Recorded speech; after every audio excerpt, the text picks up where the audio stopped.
Okay, let's get started.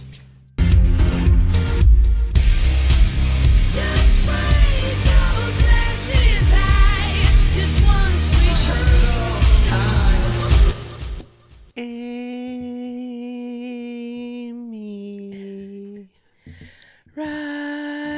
Riley. It's the day after Thanksgiving. And all through the house. Not a creature was stirring. Not even the turkey. Because It's dead. it has died to provide food for our little turtle cuties, right? Sustenance.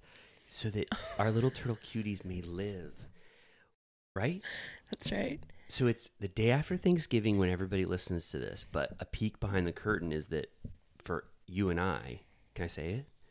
It's the day before Thanksgiving. It's true. So we have all of that pre-Thanksgiving, what's that called? Jitters? Thrill. Thrill. And then you all will have the post-Thanksgiving, what do you call that? Hangover. Satisfaction? What? Hangover. Hangover. Yeah. You think people will be drunk? Turkey hangover. Oh, right. Yeah.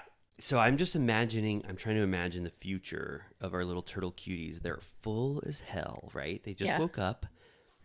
Yeah. We were talking about, we had to do this a day early. So as you guys know, we're not covering Beverly Hills. Right. But we are going to probably do a little check-in on Potomac. But we were talking about how there hasn't been a lot of Bravo news this week. No. Just not a lot going on.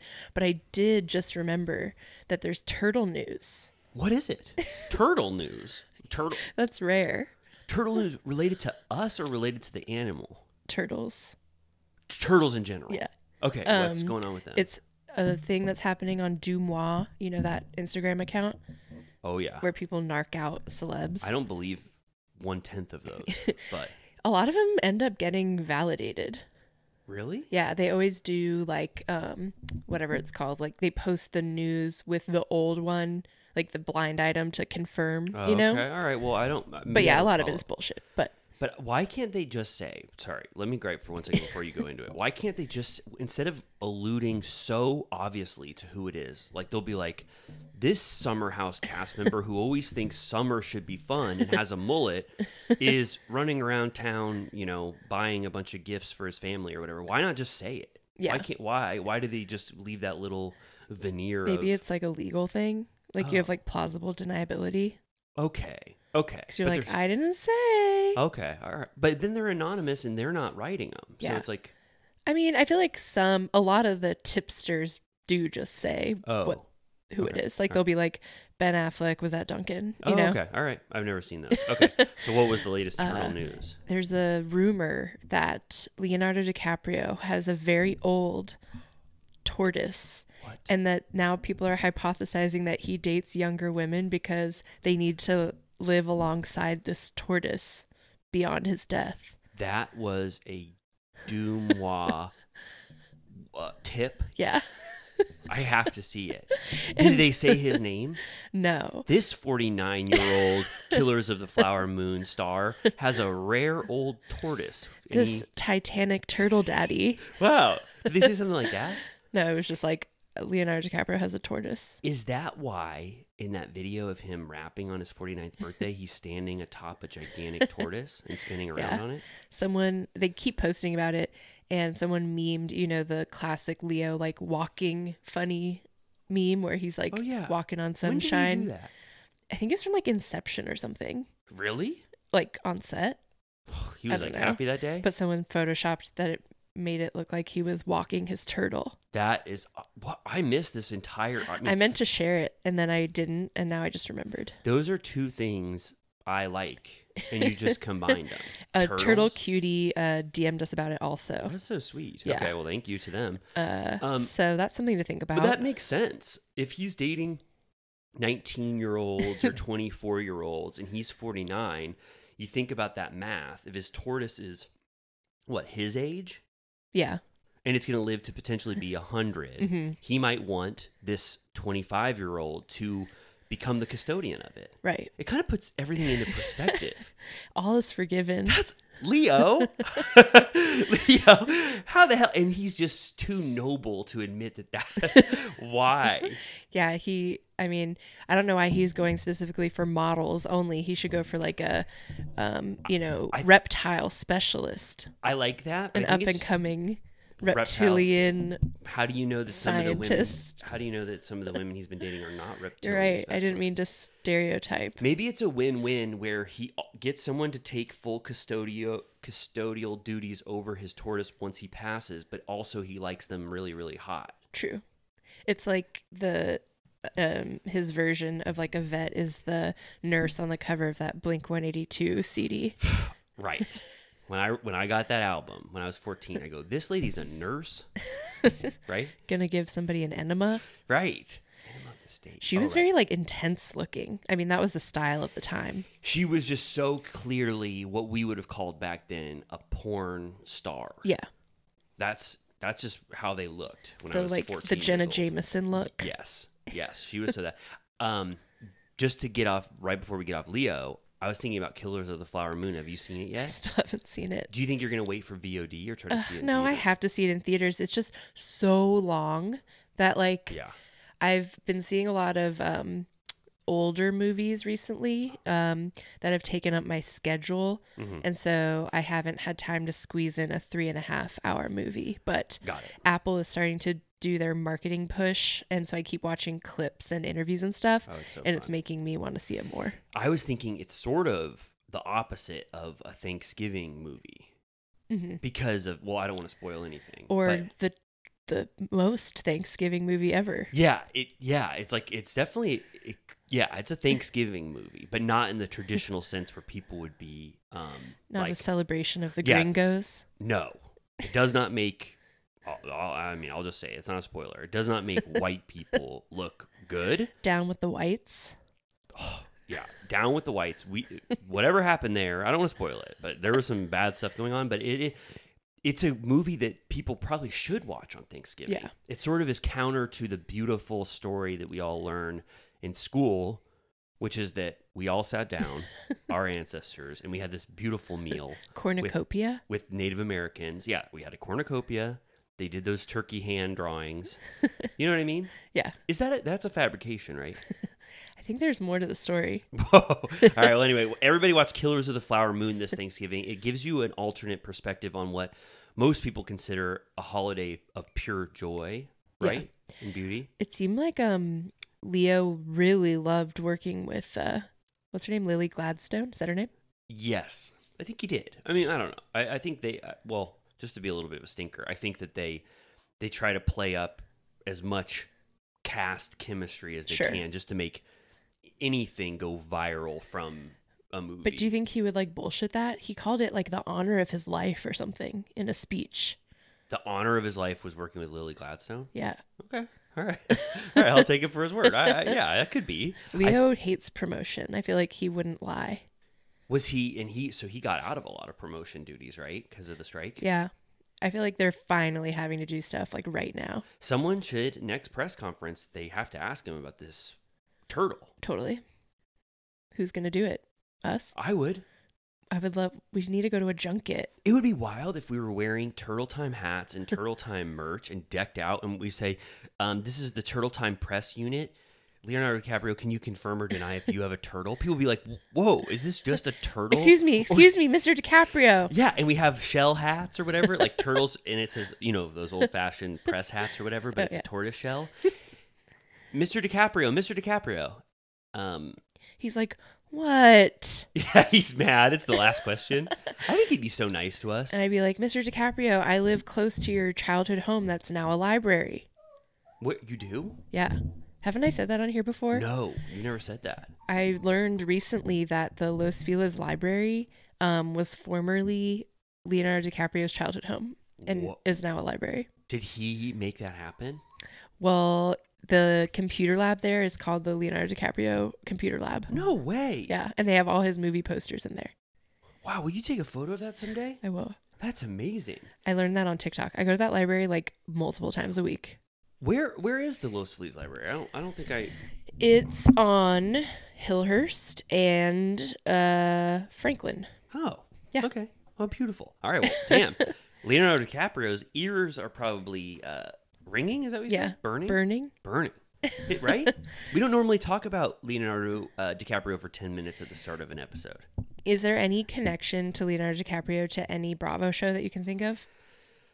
No. I mean, I was just thinking of Tom Cruise's unlikely connection, which right. he's like the closest like huge A-list star that loves Bravo. But I don't know. But, you know, I could totally imagine Leo secretly. Lana Del Rey came out as a secret Real Housewives fan. She did? Yeah. She like commented about Kyle Richards or something. Love that. Yeah, it's sweet.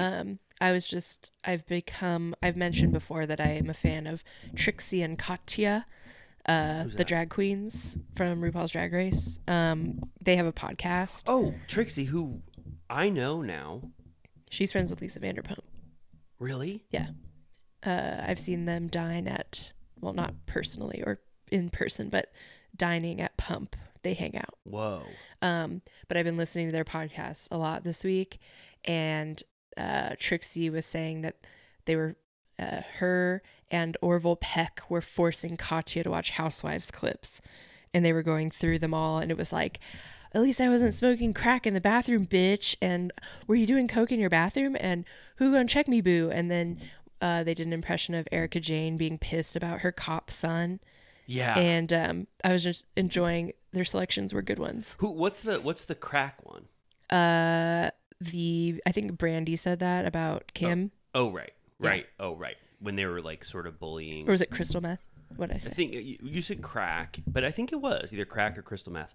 God, that was so awful when Kim specifically hid Brandy's crutches. You remember? That's a Slut Pig episode. Which, don't worry, guys, I will be working on Slut Pig merch, despite Riley's wishes. 100% proceeds go to Amy. I don't want anything to do with it. Okay, well, who's Orville Peck?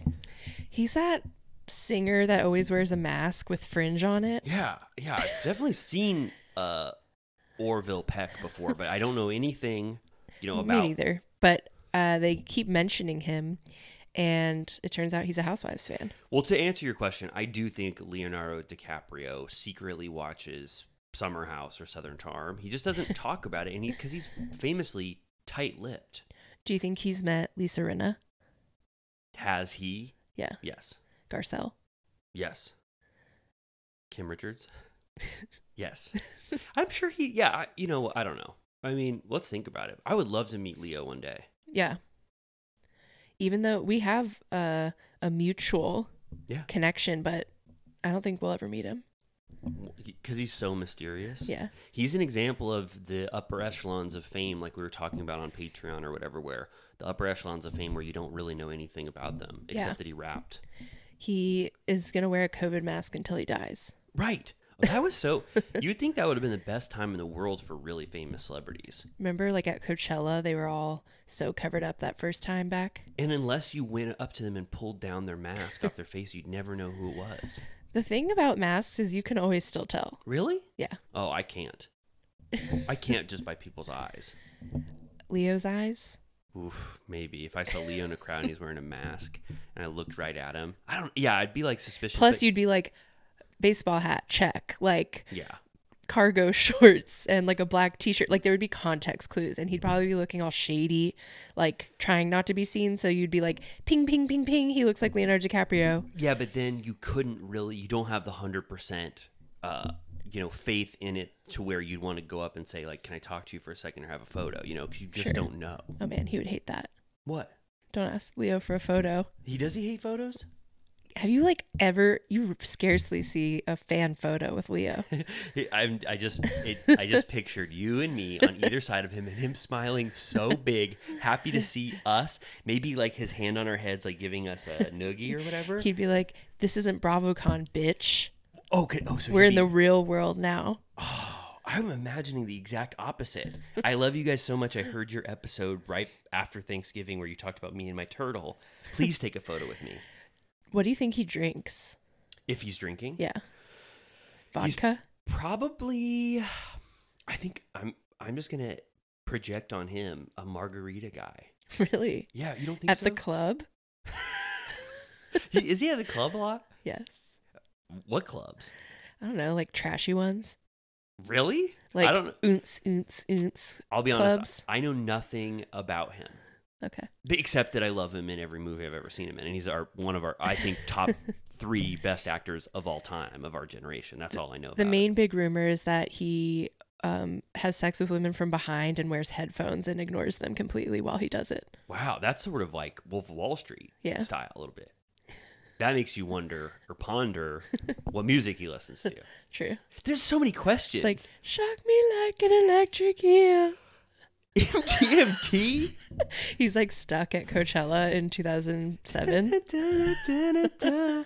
I would want a no-holds-barred exclusive interview with Leo where he came to my house or yours, sat here, and we say, Leo, can we get to the bottom of all this shit we've heard about you? Do you make love to women from behind listening to MGMT? And what's going on with that tortoise? He's like fucking someone from behind and just a turtle walks by in the background. That's awesome. I heard this one story now, and this is okay to say, where someone worked on Revenant with him. Yeah. And they said that he was just like on set. He was in the snow or whatever, and he was just screaming on set, vaping, and he was crying for his mom. What? I mean, he should. That shoot seemed miserable. Yeah, but in his defense, it's possible he was method. Yeah. And, well, except the vape, he was just screaming and crying for his mother, hypothetically in character. He does love his mommy. He does? Yeah, he always brings her to stuff. Oh, that's so sweet. What's her name? I should know this. It's okay. I think it's something Italian. Yeah, so he apparently likes to scream for his mom on set, but it's possible it's method. Do you ever question that method stuff? Like, obviously the big one is Daniel Plainview. Yeah. If he was like that on set. Yeah. That'd be kind of uncomfortable. I think do whatever you need, but don't treat people like shit while you do it. You know who did it the worst is Jim Carrey on the set of Andy Kaufman. Man on the Moon. He treats everyone like shit. I think he might be one of the one of the most worst. Was that people Patty ever. Chayefsky? Milos Forman. Yeah, that's what I meant. Yeah. Oh, sorry. No. Yeah, you were right. Yeah, you should apologize. You were right. You were right in theory. I knew he drove him insane. I've seen those clips where he's like, please just do what you need to do. Please stop being Andy Kaufman for 1 second. I know it's what Andy Kaufman would have done.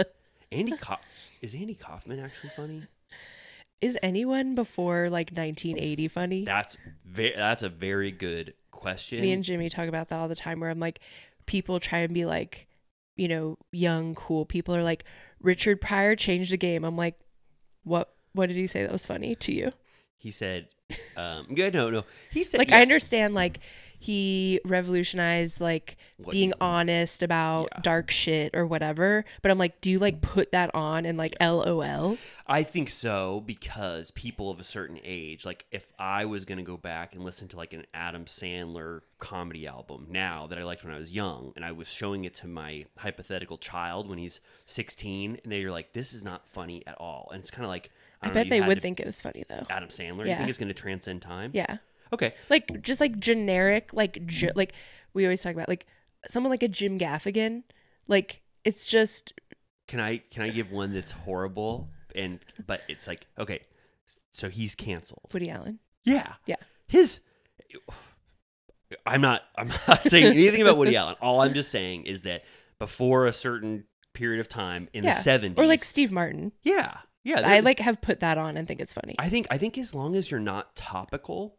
I just call bullshit on certain things. Like, people are like, Gilda Radner changed the game. I'm like, you love Gilda Radner? Right. Like, you really do? Or like, you'll hear a thing from George Carlin or whatever, and you're like, what the hell are you talking about? This is not funny in any way, shape, or form, and never was.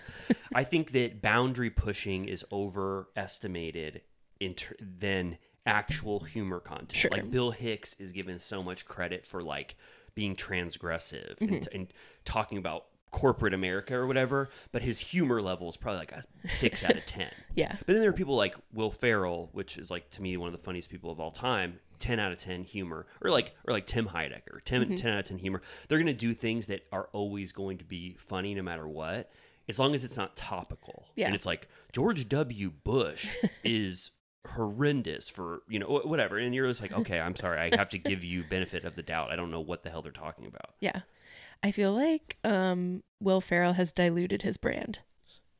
Not to me, but why? Say why. I just feel like now when I see him, like when he was in Barbie movie, I was like, I'm like, they went for the obvious choice. That's on Greta Gerwig. I know, but like... He was being nice. I want him... He needs to like do something interesting again to like reset the way that like Adam Sandler did. He used to do, one for them, one for me or whatever. I think Adam Sandler has had better luck with his dramatic roles. Like they're more celebrated. Will Ferrell, when he did like... I don't know, what are his dramatic roles? Melinda and Melinda? Oh, yeah. I don't know. He's just less celebrated. I'm picturing there was like a DVD cover with him like holding a bunch of stuff. What movie is that? Oh, where he held a bunch of stuff. He was in that Strangers in Fiction movie, which is kind of comedy. I don't know. He's less celebrated, so I think he was just like, okay, I'm done with the drama shit. Yeah. Adam Sandler though is like so good in dramatic roles. Well, I mean, Uncut Gems, he like hit it out of the park. Oh yeah. Was he nominated for that? I don't know. I think he was. Did you ever see Meyerowitz Stories? Yeah. Adam Sandler is so good in that movie. Yeah.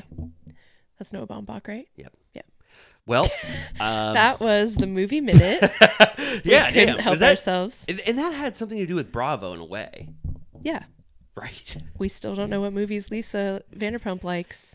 And that will be the biggest deal in the world whenever we finally get to know what movies she likes. Yeah. Can I, before we move on, tell you the movies I saw this past week? Can I guess some of them and you tell me? Yeah. I know you saw Aliens. Yes. How was it for you? It was great. Okay, good. Fun with a crowd. People were like screaming. Mm-hmm. Okay. And then you tell me the rest. Sorry. That's the only one I knew. Master and Commander. How'd you feel about it? Rocked ass. Oh my God. Everyone should watch it this holiday weekend. It's so cool. It's something that, I think it could have been like a franchise that you'd watch, like 5 movies of that premise or whatever, but it just didn't do well. But yeah, it's such a beautiful, The crowd was film. so hype. I saw it at 2 p.m. on Friday at the New Bev, and it was sold out. Wow. Everyone was hooting and hollering. The opening card says Master and Commander, what is it called? The World... The Far Side of the Far World. Side of the World. And then it goes, 1808 or whatever year it is. And it's like, blah, blah, blah, at war. And it goes, oceans are now battlefields. And everyone went, yeah! I mean, it's so cool. Oceans are now battlefields. Yeah. Like, yeah, that's awesome. Everyone was laughing the whole time, like at funny parts. And then when something good happens, like someone survives a near-death situation and everyone clapped. Oh, that's so sweet. Peter Weir said after that movie that he didn't want to make movies anymore because Russell Crowe treated him like shit on that movie. No. Yeah, Russell Crowe was He plays such a good man in that movie. It's like the opposite of Method. I know. Yes, but secretly, I guess Russell Crowe was a major stinker on set. And even Paul Bettany, I guess. They were just like getting Peter Weir in a headlock, pulling his pants down in front of the crew, on walkie saying Peter Weir sucks. Hate and like that. He's never wanted to direct another movie after that because stars were too powerful. Stars in their multitudes. What does that mean? It's from Les Mis. Oh. When did they say that?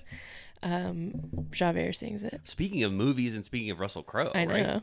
That's how my brain works. Damn.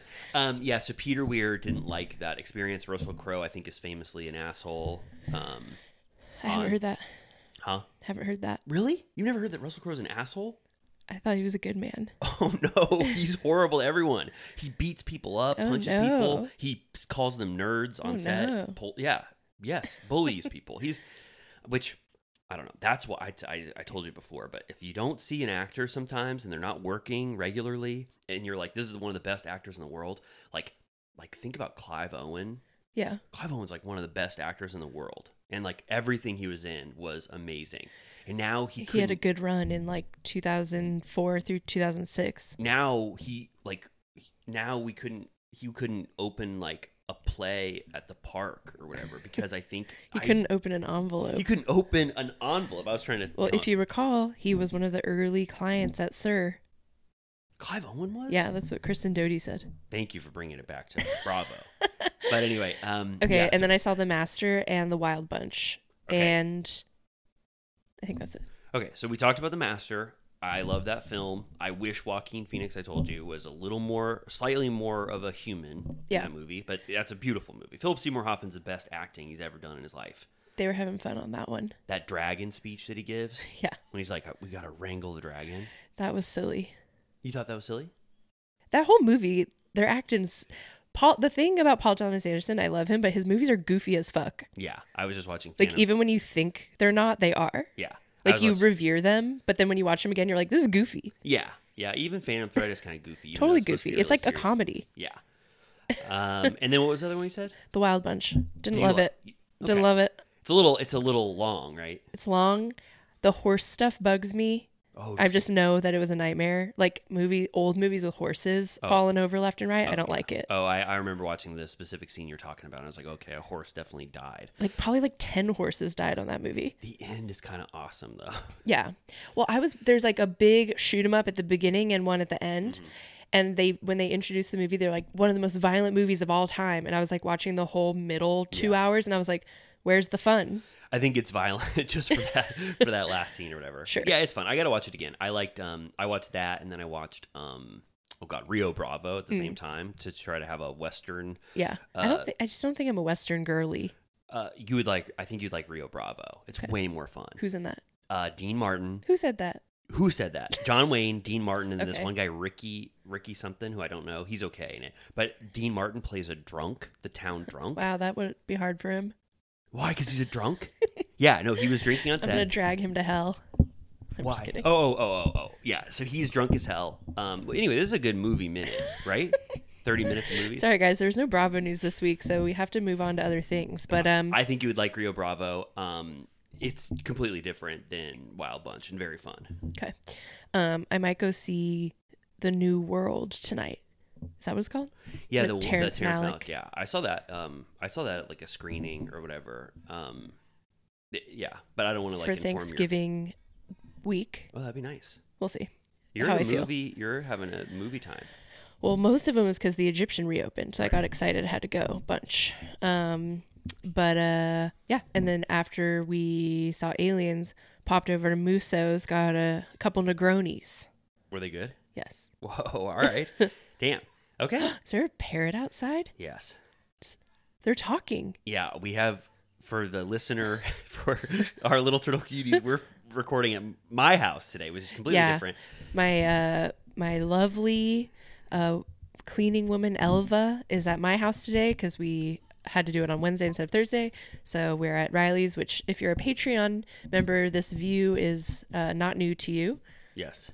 But but our neighbor across the street has a parrot, a gigantic parrot, and they talk in sort of like human-esque, garbled garbage. Wow, you almost did a second sneeze on Mike. They talk, you think it's a human, but what they're saying is pure like alien. They're like, Riley, kill yourself. It's Riley. It's kind of like that, but it's not even none of the word. Yeah, it is like that. Like I do hear messages like that, like I should kill myself. But it's also like they approximate human language. Kind of scary a little bit. Yeah. It's always weird to remember that they can do that. Yeah.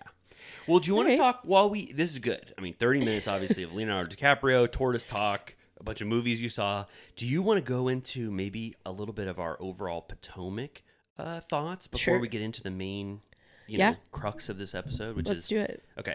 So we're going to do Southern Charm later. We're going to do Southern Charm, Winter House, and Salt Lake City. Yep. No Beverly Hills. But Amy and I are getting into Potomac. Well, I mean, we've watched Potomac. Yeah. But we're ready to incorporate Potomac in a more, what's that called?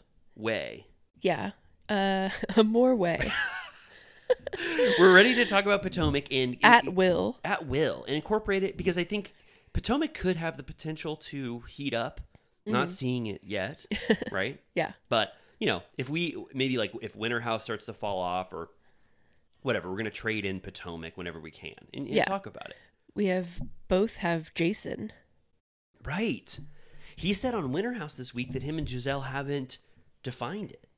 Interesting. I wonder what the timeline is, the difference. Well, they showed a clip in Winter House of his scene with Giselle from like this week's episode. Oh, really? So I was kind of like... I mean, him in her kitchen, they seemed very much like they were dating. Yeah, she was like feeding with him.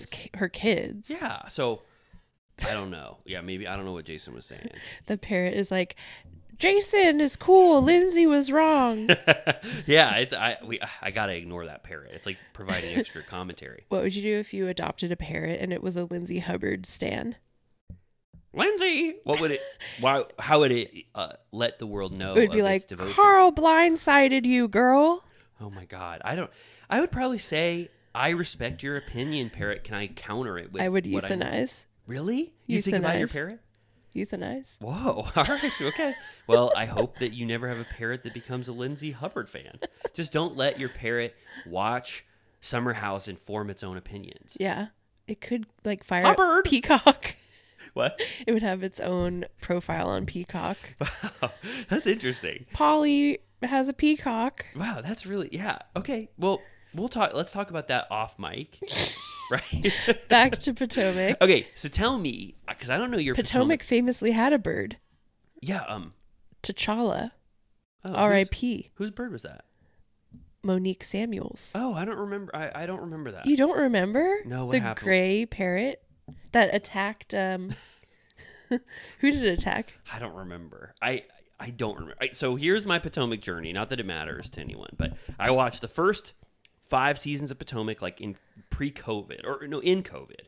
Loved it. Rip roaring. Then we got to the Wendy and Mia stuff, and I was like, I don't like either of these cast members. This isn't fun, and it felt like a huge lull. And then I went back to watch season 6, and it is one of the worst seasons of a franchise I've ever seen in my life. So so I have 2 years ago knowledge of Potomac, and then I just caught up and watched 6 and 7, so I don't remember T'Challa. Okay. I'm sorry. Monique is the one that fought Candace, right? Yes. Yeah. Okay. She's the one that had the bird. Okay. All right. Okay. Good. Did it speak? Did it speak? I don't remember. It was an African gray and it flew away. Okay. And then I think it died. Oh, all right. Okay. I'm sorry. Well, all right.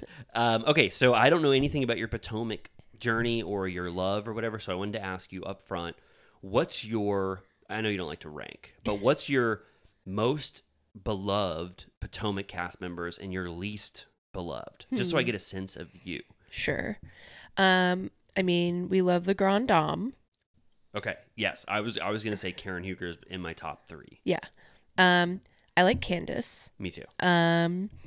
I like Robin in that she's a very unique, as we've discussed, housewife, the most low energy housewife of all time. And there's something special about that.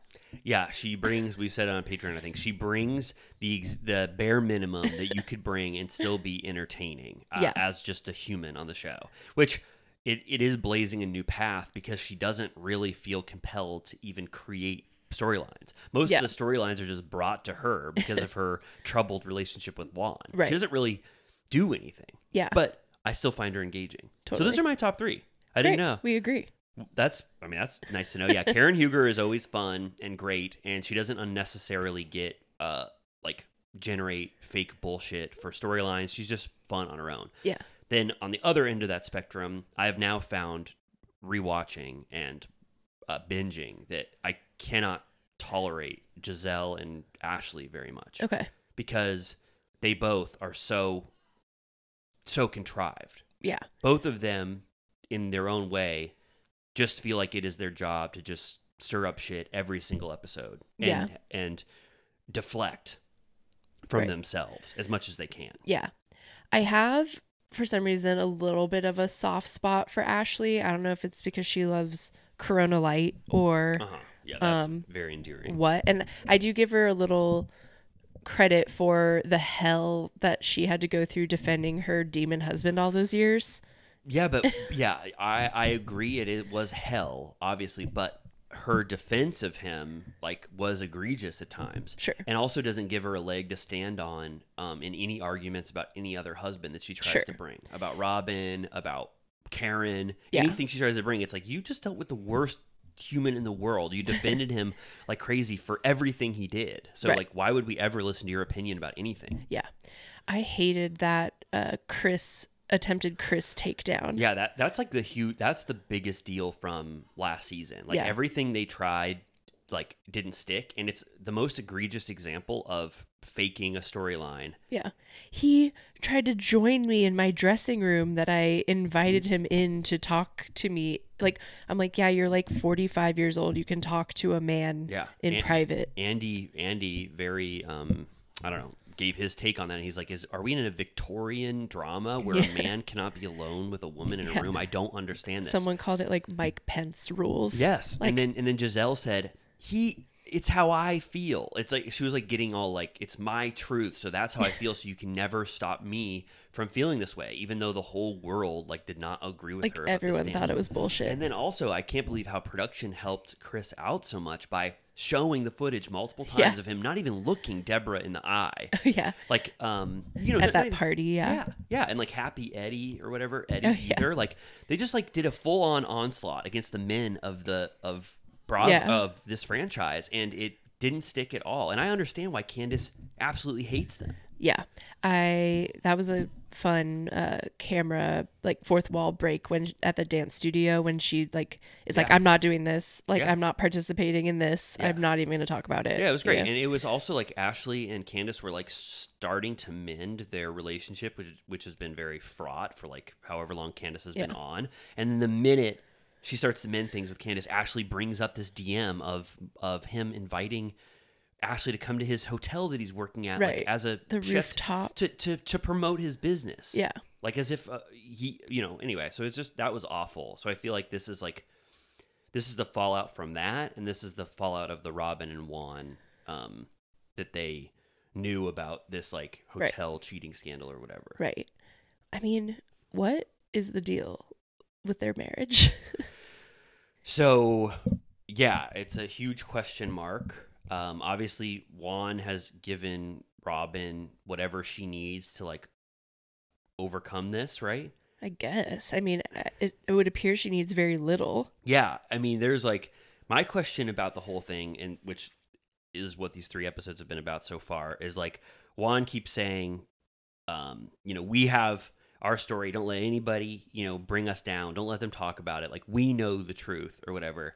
But the hotel story doesn't make any sense. No. And Robin keeps saying, like, if he was cheating, he would have made up a better story. Mm-hmm. And then it's like, no, this sounds like exactly the story that a cheater would say. That just it doesn't make very much sense at all. No. So, yeah, I don't know. I guess I think Robin doesn't want her relationship at the forefront of discussion, and I think she is fearful that if she pushes too hard, Juan will just walk away. Yeah, and which is sad. Yeah, it's like she's very powerless in the relationship. We saw how powerless she was too about the prenup and he gets 50-50 and there's no infidelity clause. I just don't get why they got remarried. Like, nothing is resolved. I think that he's the father of her children. She loves him more than anything, and he has given her enough, like, she's already overcome infidelity in their relationship, and now she's just, this is just what she expects. It's depressing. And he's sort of internally creating an environment where it's us versus them, and they don't matter, and don't think about the show. That's all lies. That's the blogs. This is us. Guess what? That's how you afford your house, I know. son. Yeah, I know. Yeah, no. And his disdain for the show is like, I'm like, you guys were in like massive debt. You had to downsize to a tiny house. The only reason that you got your shit back together is because she's doing the show. And Juan like skips reunions. Like, he doesn't really want to participate in group settings. So I think that, I mean, the hotel story also doesn't make any sense, because if that was happening, this charity, do you remember the story? He's like, yeah, where was it? They were in Vegas. She was supposed to meet up with another basketball player or something. He ghosted her, so she needed a hotel room. So she reached out to him, and he said, "Yes, I'll buy you a hotel room." It's like, did she say she lost her wallet? Something like that. Like, I don't know. I don't know. The story is very convoluted and stupid, like Robin says. But wouldn't he have kept Robin apprised of this charitable story and like let her know every step of this? Right. Like, hey, just so you know, I'm in Vegas. This is gonna look bad. Yeah. Like, so why wouldn't Robin be in on this? Right. And then the laundromat stuff, I don't believe. I think that is just his assistant or whatever. But it's just he has such a cloud over him that people will like pull on anything. Right. So I feel like Robin knows half of these rumors are fake, but the one that's actually real, it's sort of makes them all seem like it's just the world attacking them, even though one of those is a legitimate concern, right. probably. I like during that intervention or whatever, they were playing the clip of Ashley when Michael Darby took like a stripper home to a hotel, and she was like, he was so drunk he went to bed. Yeah. I'm like, okay. Okay. Yeah. I mean, he did the most egregious stuff that you'll ever have to deal with ever in a Yeah. relationship, and she stood by him every step of the way. And it still sounds like, I mean, I think they are also not putting, obviously, the full extent of what's going on in their relationship either. It's like Potomac's getting away with like a lot. Yeah. When she was, do you love her Uncle Lump? Yeah, Uncle Lump. I really like that. He was like, oh, you guys were on vacation together? Like, you didn't tell me that. Like, she doesn't even tell her family. Yeah. Yeah, so, I mean, what's really going on this season? Okay, so we're sort of aligned in who we love the most. Who are we missing? I think Mia is horrendous.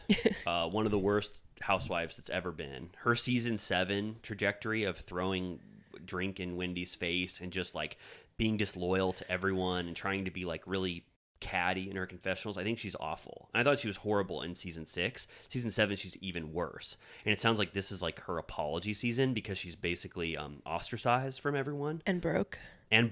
Which I was like, oh yeah, she has a horrendous husband. We don't know what's happening with that situation either. It's all very shady. They probably saw him 2 seasons ago when he was drunk as hell, licking his lips at Karen Huger and fake masturbating towards her, and they said, "That's the CEO of our what are they? Chiropractic centers." The They're joint. like, get this guy the hell out of here.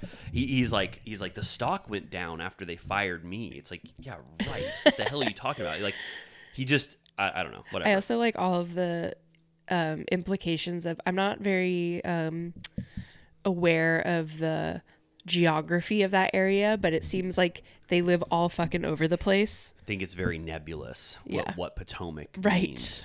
Like when they were at the Capitol, was it last week or the week before? I was like, oh yeah, that's where they are. Oh yeah, when did they have a picnic by the Capitol? Yeah.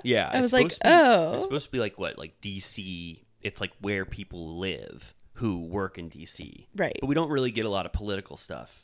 No, not at all. So how do you feel about Dr. Wendy? She's a lot. Yeah. I don't know. It's a little much for me, the whole like, I'm a doctor, don't you forget it. Like, I have 3 degrees. Like, she feels very defensive always, which isn't that fun to watch. Yeah. She also like she doesn't give a lot for being able to be on 3 seasons. I mean, Mia either. Like Mia, Mia, at least they want to see the downfall of this marriage and they want to see her broke or whatever. But Dr. Wendy's like, I think she's fine. Yeah. I mean, I was on her side of her versus Mia when she got a drink thrown in her face. I was like, I'll stand Wendy forever. But I don't know. She's not amazing to watch. Yeah. Really. I mean, I love Eddie. Mm-hmm. He's fun and sweet, a good house husband. But I don't know. I don't know if there's a lot of merit to Dr. Wendy so far. Right. Yeah. Who else is there? That's it. They keep trying to bring back Charisse. Yeah, Charisse. All the time. Yeah, Charisse does not give a lot. I mean, there's a reason why Charisse was, I think, fired Axed. after. Yeah. So this season, we're like running on fumes about Potomac. It's like this season is just the aftermath of Robin and Juan and them making that relationship talk a Patreon exclusive, which Andy and Bravo hated so bad. Now they're like making that the focus of everything, like reminding the audience and telling the audience that like, you're not missing anything about this. We're going to delve into this as much as possible. That's why like every scene is getting Robin to like talk about it. Right. Even though Robin is like in that I don't care mindset. Right. And then Candace is going to have to figure out how to forgive Giselle and Ashley, I guess, if she doesn't want the group to be completely divided. But did you like that she did not want Drew Sidora on tour with her? That was a wild revelation. I was like, what did Drew do to you? She was like, I'm good on that. I think my read of that was that Drew asked Candace for some help, like to promote Drew's business. And they must have been close enough to be like, Candace, would you come onto my show, Atlanta, and like sing a duet with me or whatever? And obviously I think Candace doesn't think Drew is like, I don't know, that much of a star, even though I think I like Drew's music, but I just think that Candace is like, I already helped Drew. That was it. Yeah. And then she wanted to give a polite reason for why she doesn't want to continue to do that, you know? Yeah. But I didn't read that it was like specifically like, I don't like Drew anymore. Yeah, I'm sure she was like, yeah, I just want to be on Atlanta Housewives. That's that. Yeah. Yeah. Yeah. So right. Is that it? Wow. 3 I feel episodes? like nothing's really happened. Yeah, I mean, Potomac is, I guess my general thoughts are that Giselle and Ashley are so fake and so unsubtly shit stirrers to a degree to which I've never seen before. Like, Giselle's shit stirring is like on another level. I mean, it's like, I can't even believe it's happening. She's just gets free reign to just, like we said about the Chris thing, just talk all the shit she wants and not really have any repercussions. I feel like that's why Karen Huger hates Giselle, like secretly, or they have this like simmering rivalry. So Giselle and Ashley are hard pill to swallow. I like Candace. I love Chris. Their relationship is actually, fun to watch. And then I like Karen Huger, but I don't know. It's like a bad ratio of compelling cast members, right? Mm-hmm. Yeah. I feel like it's always been kind of like a tier 2 for me. Yeah. But people love it. I know. It's like people loved Salt Lake City up until season 4. I was like, I think Salt Lake City is tier 2. Now I think this season is like amazing. But I don't know. Yeah. I mean, it's just maybe a different sensibility and people like it. But yeah, for me, it doesn't provide the most joy. Yeah. I mean, I've never been more miserable than trying to binge season 6, which was like the last COVID season. It was just so boring. So I do like that drawing of Karen that they show sometimes of like the woman who was cheating that looked like her. Yeah, Karen said that Juan was seen in Georgetown with another woman and she looked exactly like Karen Huger. So they have a police sketch of Karen that they keep goofy as hell. Yeah. I mean, there's nothing else, right? I mean, they're introducing a new cast member that's feuding with Wendy, or Wendy's feuding with her because Ashley Darby stirred up shit and said that Wendy's from a cursed household of, right? A cursed household that prays to the ancient gods that give their kids to the king and that now they're forever cursed to Osu, right? Yeah. So we'll see how that goes. But I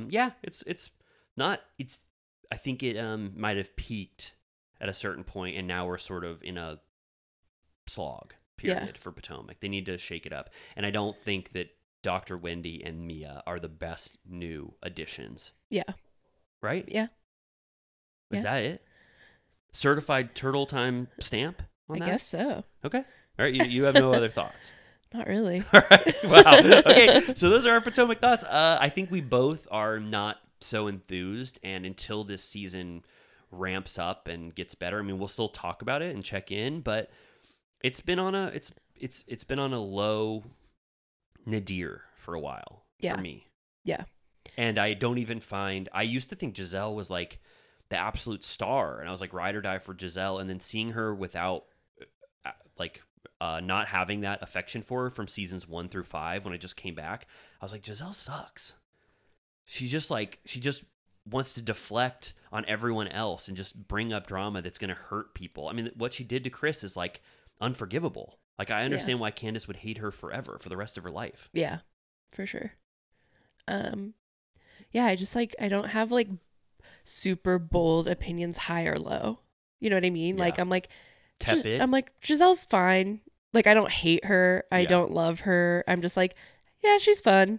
Like, meh. Yeah, I think I like her as a person. I just think that her position on the show as the ultimate stir the pot person, her and Ashley are like fighting for that position of who is going to bring up the most conflict in each scene and like stir shit up, whether it's fake or not, to provide entertainment is just so tiring to watch for me. Yeah. And I used to love both of them. So yeah, I feel like Candace has the most spin-off power. Yeah. Candace is legitimately entertaining, fun to watch. She reads people to absolute filth where they're in the mud, they can't even escape from it, and they're like, your words are too powerful. Please tone it down. It's like, I'm just like, it's awesome that she's that powerful. Yeah. So yeah, she's definitely the one to watch. And then Karen Huger is just, has a good moral compass and is always fun to watch. Like the perfect balance. Yeah, she's goofy. Goofy. And older, which to me, older housewives are always good to have. Yeah. And then Robin just kind of sits there and you like what she's saying and doing, and she provides a lot of conflict just by just sitting there and being who she is. Yep. Okay. All right, Potomac. That's Potomac thoughts. All right, I'm gonna take a certified turtle piss. I don't know if you have to. Go ahead. Okay, I'm gonna do that, and then we're gonna come back. We're gonna recap Southern Charm, Salt Lake City, and what's that last thing? Winter House. Winter House, and then Beverly Hills is gonna be on hiatus for us until next week. Yes. All right. Okay, we love you. We're back. Hello. The Southern Charm Minute begins. Yeah. I did see. Did we talk about this? There was some goss out of BravoCon about Shep's behavior. Oh, no, we didn't talk about it. Did you see this? Yeah, I think I sent it. I sent you a TikTok about. Was it on Jeff Lewis's podcast? I don't know who the hell was talking about it. I didn't know either of them, but they talked about his drunken behavior at the craps table. Or I think we saw from afar. I think it was within moments of us experiencing him ourselves. Yeah, no, yeah. I mean, we can corroborate firsthand that Shep was drunk as a skunk. For sure. But we didn't witness any mean behavior. No. But I totally believe what they said. They were like, the guy, he was like, stack your chips, sir. And Shep was like, you stack my chips. Right? Yeah, something like that. It didn't sound that bad. It sounded like he was just drunk as hell. I bet he's an asshole. Oh, really? Wow. When did this happen? The person was like, I literally had to leave the table because I was so disgusted by the way he was treating the dealer. Okay. Yeah. All right. But with the examples they brought up, I didn't think were that wild. I mean, if you were sitting with a friend and the person was like, sir, you must stack your chips. That's the rules. And he goes, you fucking stack my chips. Yeah, I'd be right. horrified. I'm not exactly sure why I'm defending Shep as being an asshole when that's maybe top 5 characteristics about him, that he's mean-spirited and an asshole. I have such an affinity for him now after encountering him at BravoCon. Sure, but he was like, his soul was not within his body when we met him. I feel, though, that his moral character has gone from he was almost sociopathic, serial killer vibes, early Southern Charm. And now I believe he's had a little bit of the Grinch heart has gone from a little piece of coal to like maybe 2 sizes bigger, in my opinion. Do you think he's getting worse? He seems to be unraveling, in my opinion. Oh my God. Wow. Okay. Like that Linfield? Is that where they went? Where'd they go? The cabin? Yeah. I feel like we got a glimpse into the darkness again on that one. Yeah. Okay. All right. Okay. But thought experiment. We saw the darkness of Sutton when she didn't like the spread eagle Magic Mike thing. She had a full-blown freak out. None of it was justifiable, but she was drunk as hell. And we said every once in a while a drunk person has a freak out. Do you think Shep's drunken freak out, was it more indicative of his behavior than it was an outlier? Yes. Okay. All right. So that was him. That was a peek into his soul. Like, I don't think anyone was particularly surprised. I mean, I think they were surprised that he said that it was fun to cheat on Taylor. Like, they were like, whoa, didn't think you would take it that far. Yeah. But we've seen before his anger about losing games. Yes. Oh, I want to play ping pong against him so bad. That's too scary. He'll get so pissed if you win. I don't care if he gets pissed. I've seen people freak out after losing at ping pong. I guess I sort of have a Jack's empathy towards Shep where, you know, I have a high we've talked about it. I have a high tolerance for how horrible someone can be and how horrible someone could treat me personally.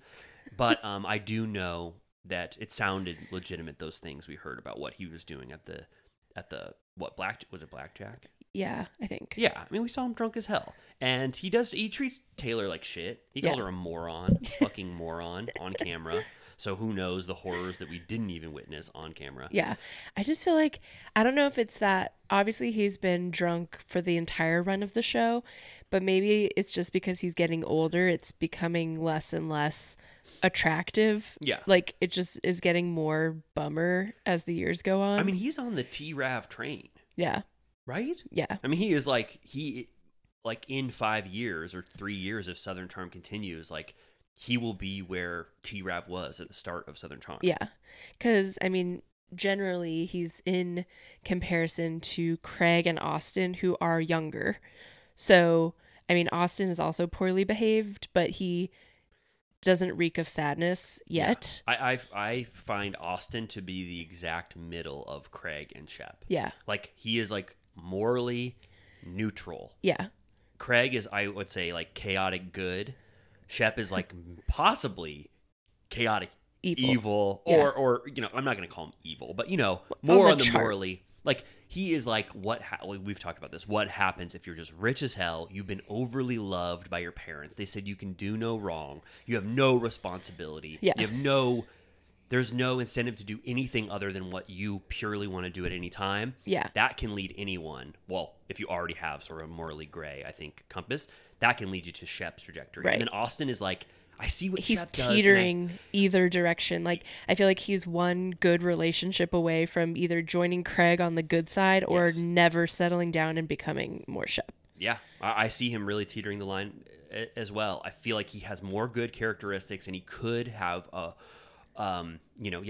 beautiful, future more like Craig. But I feel like he sees Shep's lifestyle, like Shep said. He's like, what did Shep say? He's like, you wanted to be me since day one. Yeah. I feel like there's something alluring for a guy like Austin about Shep's libertine lifestyle. I can't imagine that someone looks at Shep's life and envies it. There are people that I think would be like, he's rich as hell. He had, I know, it just like, but the diminishing returns. I like to party too, but like, it's just getting sad. Okay. All right. Yeah. I don't know. I'm divided. And he keeps bringing it up. Like, it's clearly weighing on him. Like, I feel like he's bringing it more than ever, that he's like, like, will I ever commit? Like, when they were having that conversation about like nightlife, because Craig and Paige were saying how like when she's in town, we like to stay home because we never see each other or whatever. And Shep's like, well, I'll never see her if she's not out on the town or whatever. Right. And he was like, kind of made a joke about like, he's like, I'm old as fuck and I'm still going out every night, you know, that kind of a thing. It's like kind of funny that he like wants to meet Paige or whatever. It's like, I don't know how Paige is going to respond to you. Right. Shep. Like, in you guys just talking one-on-one. Right. You know, yeah, you're right. I guess I forgot my point, except that I think that Shep, if he's being fake on the show, it's about his urge for a relationship. I feel like he will never get married. He never wants a long-term relationship. He wants to be a bachelor for even longer than T-Rav was. Like, he's just not a monogamous person. He'll never do it again. And anytime he's like says he has feelings for someone will probably be for, to just because that's what people would do. Like, he thinks that that's what people will like look for him or to him for. I'm also like, whatever, I'll just say it. I don't think that if anyone was going to break his wild stallion ways, that it was going to be Taylor. Yeah. Like, she's kind of like, I'm sorry, I'm going to be honest, ordinary. I still can't believe that all this drama is about this woman. There's like 3 men that are obsessed with her on this show. And I'm like, what is it about her that's so incredible? Well, okay, so I think JT is religious and he's not talking about it. And he loves how godly Taylor is. And, like, that's a huge draw for people. It's kind of like what Leva and Madison were saying, that she is, like, this white glove, like, someone you treat with, like a virginal, beautiful person, like or whatever. Yeah. They have a, what's that called? Like, the mother and the... Oh, yeah. Madonna whore. You said that. Madonna whore. Yeah. Yeah. They have a Madonna and a whore complex. Madonna is Taylor. And they've just never met someone... But she acts like a whore. Right. She embodies these dual spirits or whatever.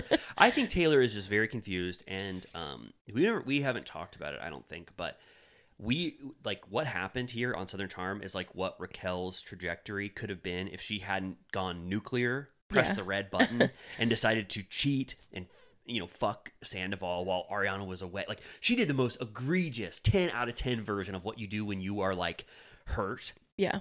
Like, Raquel was so much more hurt by her breakup with James than we realized because everything else overshadowed it. This is what Raquel could have been, right? You know what I mean? Like, this is like the very small fraction of the journey that Raquel took that Taylor's on. I want to make Shep jealous. I sent nude photos. I kissed Austin or whatever. And then we get to, we're wading through this a lot more with Taylor now because Raquel's was so wild that like that took all the attention. It was like what was happening on season 10 until Scandival, where she was like hooked up with Oliver and was exactly kissed Schwartz, where everyone was like, what the fuck are you doing? Exactly. Like we're seeing both of them. Just Raquel did the wildest version of what you do when you're scorned, right? Or you're hurt. So I guess to answer your question of why people are so like, I don't know. You're right. I don't see Taylor as good for Shep. She never wanted to rein him in. She was more like a Brittany to Jax, right? Where it's like, I will let everything egregious this man does, he can do, because I don't want to lose him. Right. I mean, like we've said it before, but I'm like, will Shep, if he found a woman that was a true intellectual match, Lindsay that Hubbard. like, oh God, no, don't you think? Come on, no, you said rein it. She's terrible. But you called him a stallion, right? Yeah. For a stallion, don't you need a full-blown, what's it called? Horse bronco buster, right?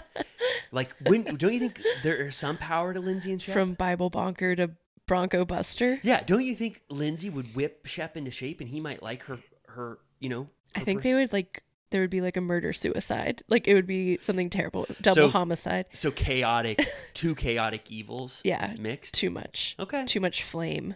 Too much flame. Okay. Yeah, you're probably right. But I watched the second Twilight film, New Moon, this week. I've been watching them with friends one by one. And it's the funny thing about it is that Edward is 109 years old. Uh-huh. So first of all, he's like a pervert because he's dating a 17-year-old. Well, Second of all, he's a pervert. It's just so funny. Like in the second one, it's like a Romeo and Juliet situation where he thinks that she's dead, so he is on a mission to kill himself because he can't live without her. And I was just like laughing because I'm like, he's literally lived on Earth for over 100 years, and he's like, this fucking teenager's driving me wild. She's so amazing. I can't live without her. And you're like, what's so good about her? Right. Like, so she's giving a little bit of Taylor energy. Right. Like, I'm like, what's all the fucking fuss about? She's like very whatever to me. Yeah. That's on Kristen Stewart's performance a little bit. Because if that was played by a better actor, like someone was more going on. Seyfried. Yeah. Something. That's your pick? Well, I was just thinking for very quickly. She's got a lot going on. Like in Jennifer's Body. Okay. Like she has more complex emotions. She's a better actor. Yeah. So I'm just saying, if it was someone that could really convey Juliet, like this is the best person I'll ever meet in my life. Soul beyond her years. Yeah, but Kristen Stewart just is not giving that. Yeah.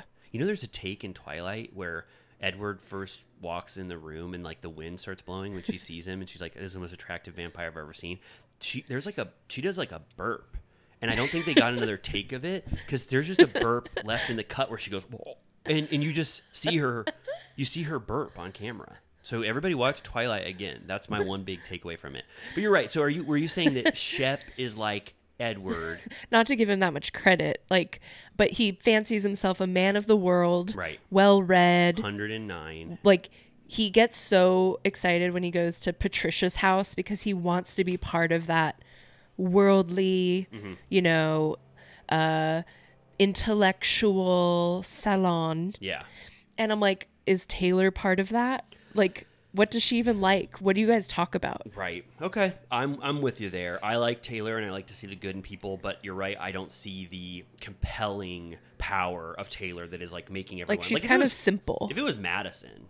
Yeah. She has a lot going on. Yeah. If it was Madison, I could see, Austin had his fucking mind blown by Madison. Like I can see seeking Madison and being overwhelmed by her, but yeah, Taylor, I'm not. Yeah, I guess. Yeah, like I don't even.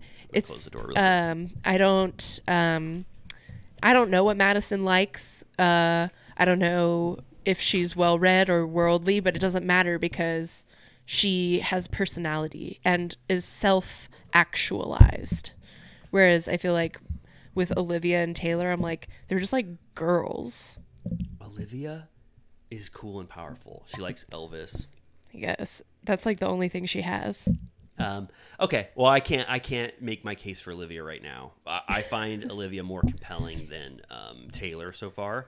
I like her more than Taylor, but like as far as, you know, let's talk about, I feel like Paige is another self-actualized girl. And so when they have those conversations about her coming to Charleston and making friends, notice she doesn't give a shit about hanging out with Taylor or Olivia. Yeah, I was just going to say that. You can that means something that Madison is the one that's like, yeah, like, do you want to hang out with Taylor? I don't. I would personally. I would hang out with Taylor and Olivia, but I know what you mean. I get your point. I'll say it. I think they're duds. So Olivia too? I just don't care. Like, I'm like, after this drama's over, like, we can move on. Okay. All right. I for some reason my brain is not allowing me to make my case for Olivia right now. I think unless she just starts dressing like Elvis all the time. I mean, that would be awesome, and I wouldn't even have to make my case for her. I think Olivia is more compelling, but you are possibly right that because of what's going on in the show, she's compelling because of the narrative of this season. And without that, where will she be? Right. But I'm enjoying my Olivia journey. And now, I don't know exactly the timeline, but I assume now next season's going to be a huge part of it's going to be about Taylor's brother.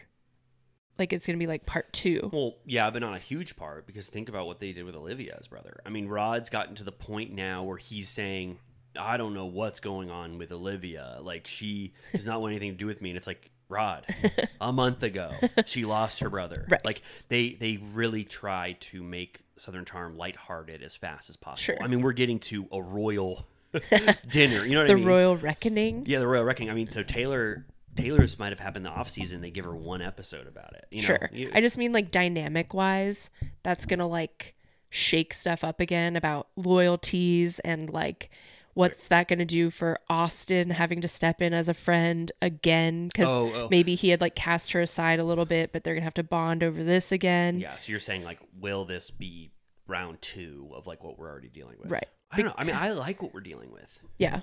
I just mean, like, it's going to, all 3 of those triangles have lost a sibling. Yes. So that's going to be interesting. Yeah, for sure. Yeah, I mean, I have no idea what Southern Charm will be like next season, because I don't know what's going to happen next. Right. We're going to have to watch what happens live. Right. All right, so this episode was called A Royal Reckoning, right? Yeah. And sounds like one of our episode titles. I know. Did you like that? Yeah. This had a lot of things that I enjoy about it. There was a lot of British culture that was discussed, yes. Right? We found out a lot about Patricia and her relationship to Buckingham Palace, right, and the king and queen. Yes. So she went to Buckingham Palace. I think I read it, or I heard it as she's been there twice, in 1974 and in 2001. Or I didn't know if in 2001 she just got sent the cake. 2005 was the royal wedding. Oh, yeah, I think so. Okay. So I guess she went both times, right? I love that. I loved her showing off the menu, like the fancy feather menu that she kept, and then the cake in the tin. That was exciting. I loved it too. I paused it just so I could see what the hell they were eating. Yeah. Summer pudding, quail's eggs, lamb. And it looked really good. I love that. Did you get the sense that Shep was impressed by that stuff? I think so. Did you like that when he walked in, he went, Avon calling, which I'm like, he's so fucking old. What does that mean? It's like the Avon lady that would like come and sell you makeup, you know? It's like, that was the ultimate housewives job of like the, I don't know, 50s and through maybe the 80s. Like it would be like your mom would sell Avon on the side. Oh, so when he walked in the house, he said, Avon calling? Yeah. Meaning like I'm selling... The Avon lady. But it's like an old ass reference. I'm like, Shep is old as fuck. And he knew that Patricia would get it and like it. Which is like, I'm like, Taylor wouldn't know what he's talking about. Why did he say calling? Like, Avon calling. Like, Avon here. Oh, okay. So you say calling when you are here in the house. Yeah. Okay. All right. Well, I didn't understand it at all. So I wanted to ask you about what that meant. So Patricia wants to have another boys' dinner, right? And the pretense for this one is, let's go royal. I mean, this is as contrived as a setting as Southern Charm will have. And Patricia didn't even get to participate. No, she blew the hell out of her back when she woke up. It sounded so horrible. But they kept the whole party on. Yeah, but her story was she just like got out of bed and like fractured her spine just from like standing or something. I mean, those steps are going to get rough as she gets older. It is so sad. So she set this whole thing up. She did all of it. She got them beef Wellington, hired those footmen, and she can't even be a part of it. Whitney has to take on the responsibility of hosting this boys' dinner. Was Whitney missing a tooth? Yeah, I think so. No, I actually didn't notice that, but I think he might have been. Was he? Yeah. He's lost a tooth? Yeah. Oh my God, Whitney. So what? Oh, okay. So I guess really the focus was this royal dinner. Was there any other scene you want to talk about? Like maybe, did you find any merit to JT and Taylor's picnic scene? Again, I'm like, what? Like, it felt. I mean, I know this is always how these shows are, but this one felt particularly like everyone paired off for a lunch. Yes. You know what I mean? Like it was like one after the other. Oh yeah, no. We talked about that with Beverly Hills when they were in Vegas. They were like, come on, let's just make something happen while we're there. I mean, yeah, the Madison Vanita scene wasn't very compelling. Yeah. It was Paige and Craig, Rod and Leva, JT and Taylor, Austin and Craig. It was just like everybody lined up in a row. Yeah, and really none of the scenes. I mean, I liked Paige and Craig's date. I thought that was sweet. She talks about like how the possibility of getting pregnant, that she would have to move to Charleston. She talks about how she has no friends there again. Right. It's like she's kind of they're making Paige's like entree to Southern Charm or whatever or Charleston to be like, you know, a narrative for her. Like she's going to meet. Do you think most long distance couples talk about whether or not one or the other is going to move every single time they see each other? No. And I've told you already, I'm tired of this. Yeah. I just want to see Craig and Paige interact as a couple without the one thing that they always talk about, which is like, how are we going to make this work? Like, you both are going to make it work. You both are rich as hell. You both have jobs that could be remote. Yeah. I mean, like, you know, and they could be, it's not bi-coastal. They could live in two cities easily and just do 6 months there, 6 months apart. It's like, this relationship doesn't have the hurdle that they think it does, in my opinion. Yeah. And if Craig wants to be nice, he would go to New York more. Right. You know, and be with Paige. Because I think Paige's reason for being in New York is probably more powerful than Craig's to be in Charleston. Right. Do you think it's just because they're filming his show right now that she has to come there? Yeah, she's coming as often as she can. You know, like she's coming like every week to film. Totally. I did enjoy Rod and Leva's Persian connection. I was like, we should get them on Shaws of Sunset, bring back Shaws of Sunset and import. It could be, they could have a spin-off, Shaws of Charleston. So were they? I've never seen Shaws of Sunset. Are they're Persian? Yeah. Oh wow. Okay. Like they were Iranian. They were Leva was talking about like why Olivia doesn't love Rod. Yeah. Right. What? they sat down and so let's just say generally, I think you're right. These scenes where it was just leading up to the royal dinner and the royal dinner was the main focus of this episode, these scenes didn't pop very much. Filler. All these one-on-ones. Did they imply that Leva owned the establishment Bourbon and Bubbles? I don't know. What because she said something along the lines of like, we sell a lot of these, and the way she was talking to the bartender, it was like she like owned the place. Okay. Yeah, maybe she did. I don't know. Or maybe she was talking about how her restaurant she sells a lot of. Maybe. But I do think that scene, she was sort of like explaining to Rod why Olivia is not into him right now. Right. Because Rod wants to like settle down and get married and start a family. He's at that stage. And she was like, I think Olivia is more in the devil I know mode where like she's uncomfortable about like maybe starting a new relationship with someone that's like good for her. So she gives a lot of rationale for why Olivia sort of kicked Rod to the curb. Yeah. A little bit. And then Rod says like, yeah, I don't know. She just seems like we started very good. And then we got to this like lull or whatever. He's like, I don't really know what happened. It might be Austin or whatever. But he's just not, like I already said, he's not specifically saying Olivia just got dealt a horrible hand in her life right now. She's potentially still grieving, I would assume, you know. And it's like, so everything she does now is like sort of justifiable in grief. And like, I think Rod should know enough to where it's like, abandon this storyline. Right. Like, I mean, it's the only thing he has. Without that tie, he's off in the river. up in the fly fishing, the fly fishing river, going down without a paddle. Because he's not like particularly close with anyone. I know. And then we sort of get a sense of where the guy's standing is when only Rodrigo gets invited to that boys' dinner. I was like, how the hell are you going to shun JT and Rod? We've just seen them as new cast members. It'd be such an olive branch to invite them too. Sure. That dinner would have been more compelling with them. Why did they not get the invite? Yeah. It was almost like I didn't even think about that. Huh? I didn't even think about that. We're the core group. Let's just have something for us. But Rodrigo gets to come. Right. And Rodrigo he seemed like he hated it. Yeah, he was very uncomfortable. He was like, you guys are assholes. I think Rodrigo is like, why am I on this show? Yeah. Like, he's great, and I like him. I think actually, you told me he was a complete I monster. really wish I screenshotted that. You have to. Next time. Was that on the main feed? I can't keep it straight, but long story short, I saw on the way home from BravoCon, Rodrigo took a photo of the woman next to him on the plane with her feet up on the wall and said, "Look at this nasty ass bitch." Nasty ass bitch. Yeah, so that gave me a little peek into Rodrigo that I didn't want to see. But if I hadn't known he called someone, a nasty ass bitch, I would have thought he's a good guy. But I didn't. If you're uncomfortable in this beautiful royal dinner, I mean, like, that could have been the time of someone's life. JT would have loved it. Yeah. So I guess Rodrigo might just legitimately be more of their friend, and Whitney already, I think, doesn't like JT. Yeah. Maybe we learned from Shep that Whitney doesn't like JT. Rod they might feel like these are the new crop of guys that are trying to take them down, so they just wanted this like sacred event. Sure. It didn't make sense because it makes us think about the alliances in this group. Like, why wouldn't Rod and JT get the invite? Right. Quickly to go to the Taylor JT picnic or whatever. Yeah. Did you like when Taylor called herself a simp for Shep? She did? Yeah. I didn't hear her say that. Yeah, she called herself a simp.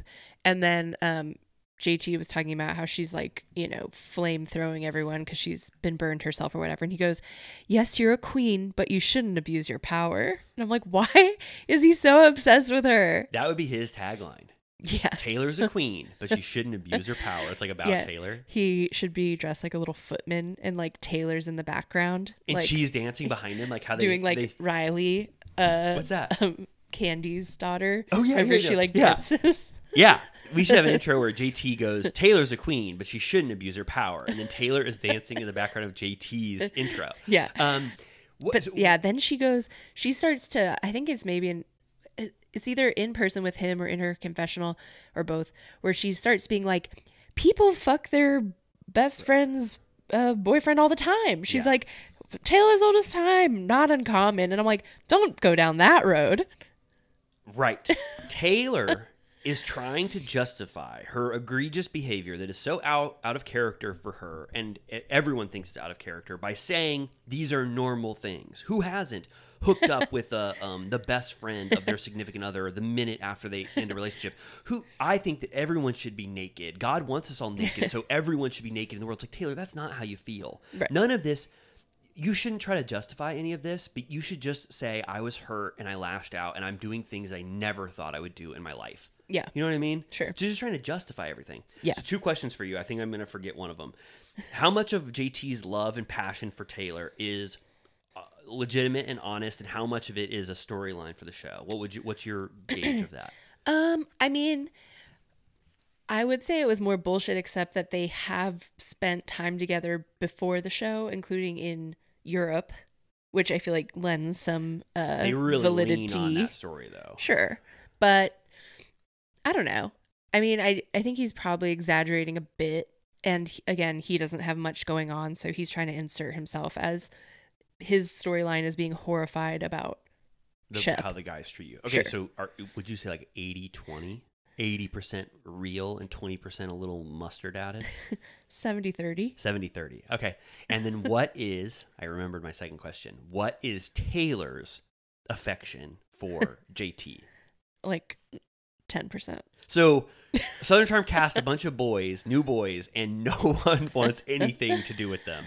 Any of the cast members. It's like unsanctioned. Like it's like from the top down, not organic, these boys. Yeah. And even Whitney was like, please, for the love of God, don't have JT on my show. I hate that guy. And they're like, no, JT is like too powerful. Yeah, so it is kind of a flop in a sense that no relationships are going to stem from these new guys that were cast because our female cast members don't want anything to do with them. Right. Yeah. That is a con, right? You can't manufacture that fire of those being attracted to an asshole, you know? Yeah, and that's just what it is, right? Yeah. But also a little bit of it is the power of these cast members. Like they're just attracted probably more to the people who have been on this show for a really long time. Yeah. And they know them more. Yeah. All right. Yeah. Well, did you like when Craig said that he'd be happy bartending on an island for life? I loved it. Yeah. I love that. That was so sweet of him to say that. He doesn't want to be schlepping, hawking pillows all the time. No. I'm sure that business is close to, well, besides him being the face of it and the influencer, I mean, I'm sure he's can get to the place where that's 10% of his energy and that just self-run. Runs. Yeah. He's got that manager. Remember when we met that manager at BravoCon? Yeah, he was the one managing the line. Oh, okay. And he goes, don't let any fans use their own phones to take a photo of Craig, like with their own stuff. We have to take all the photos. He was like pissed. Wow. I was going to tell you quickly that I was, when I was listening to the Trixie Katya podcast, that Trixie was at Amoeba and Nancy Sinatra was there doing like a signing or something like that. And Trixie's a huge fan and like performs her songs and stuff like that. But just decided to wait in the massive line like normal. But their little turtle cuties, whatever they're called, there was a fan at the front of the line that was like, last time I met you, you were so nice to me. Do you want to come in line with me? And she was like, hell yeah. Wow. So sometimes when you have a podcast, you get to cut the line. That's amazing. So yeah, for people who don't know what we're talking about, listen to our BravoCon Patreon episode where we got a little bit of special line treatment, right? Yeah, you got to meet Craig right away. Yeah. Okay. I don't want to beat a dead horse, but Venita scenes are anti-charisma or anti whatever is compelling about a scene. I might as well have not taken notes on that. You can just sum it up in one sentence. Madison is considering having children with Brett. Sure. Right? Yeah. But Venita kept saying, like, I just got back from Fashion Week. It was the wildest thing I've ever done. And Madison goes, oh my God, I'm so happy for you. And then it's just kind of like, there's just nothing to talk about. She goes, Madison is married and I have a boyfriend. Who would have thought? And I'm like, I didn't think anything. Like, I don't know your life. Like, yeah, you have... Congrats, you have a boyfriend. I don't care. Right. Okay, and then Austin and Craig are going over like what happened in the mountains. Craig is holding firm that what Austin did is terrible. Like he's and he's like, I don't think Shep is over that, and you're gonna have to deal with it. And Austin is like basically saying he's gonna wipe his hands of Taylor after she slept with Shep in the mountains because he's like, I'm not gonna be her shoulder to cry on anymore. She is gonna keep doing this to herself. He said that was one of the most pathetic maneuvers I've ever seen. Kind of rude. Yeah. Okay. I think it's a harsh truth. It is true, but I'm like, you don't have to be a dick about it. Yeah, he didn't have to go that far, I guess. But yeah, you're right. His tolerance for Taylor, he's not going to be there for her when this ends up burning her again. Yeah. Shep is so clearly honest about his intentions, which are like, you do whatever you want, but this doesn't mean anything to me. I mean, he's saying that pretty explicitly. Yeah. Right? Yeah. Okay. All right. So then we get boys' dinner. Yes. Now, okay. So Whitney is running around like a chicken with his head cut off because he has no idea where the serving plates are. He has no idea why Patricia hired 16 footmen there was too many footmen. It was, There could have been one per. Yeah. It was like triple. You think JT and Rod got a last minute cut and they had a footman per every person? Maybe. They didn't even fill up the whole table. There were like empty seats. Also, was that Patricia's best table, that round table? Oh yeah. Is that a secondary area? Because I would imagine she would have a big long like classic dinner table, like a 12 person or something. Maybe she didn't put the leaf in. Oh, to expand it a little bit. Yeah, because there were so few. So they get there. The attire is smoking jackets, right? They were giving Amazon.com. Yeah.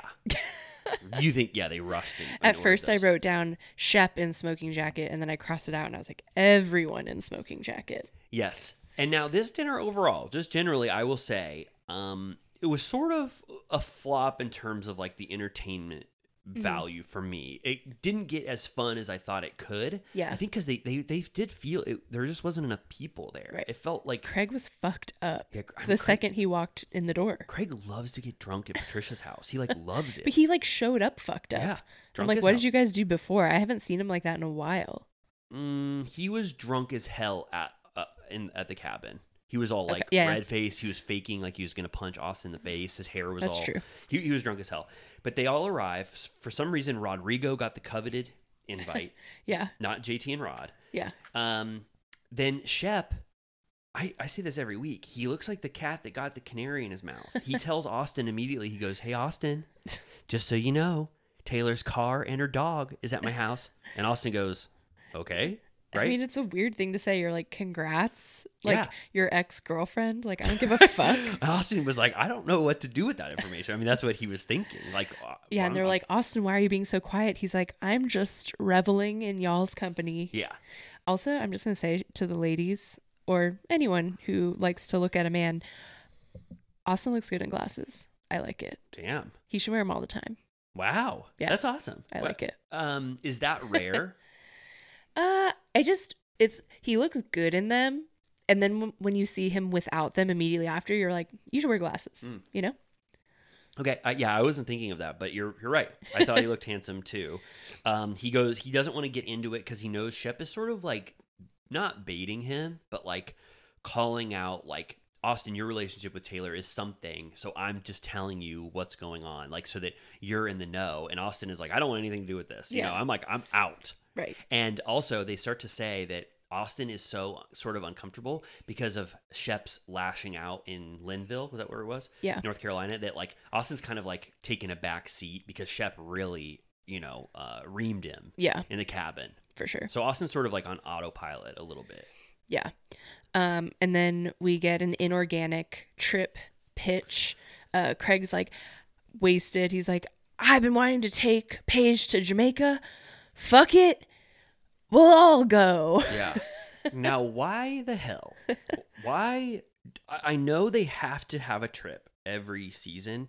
Why do they have to do such a fake version? I mean, I guess it's just too much to just say the production is paying for us all to go to Jamaica. Yeah. But these scenes are just the most fake they could ever be. I mean, it was funny because I watched Salt Lake City immediately after, and they did the exact same thing. It's like I don't know why they have to just justify these trips like this. It's the one thing where anyone could be like, okay, this is the fakest shit I've ever seen. Like, I did we're like going to celebrate Monica's childhood. Heather was like, a passport mandatory location. Right. Because they've never been able to leave the country during Jen's arrest era. Right.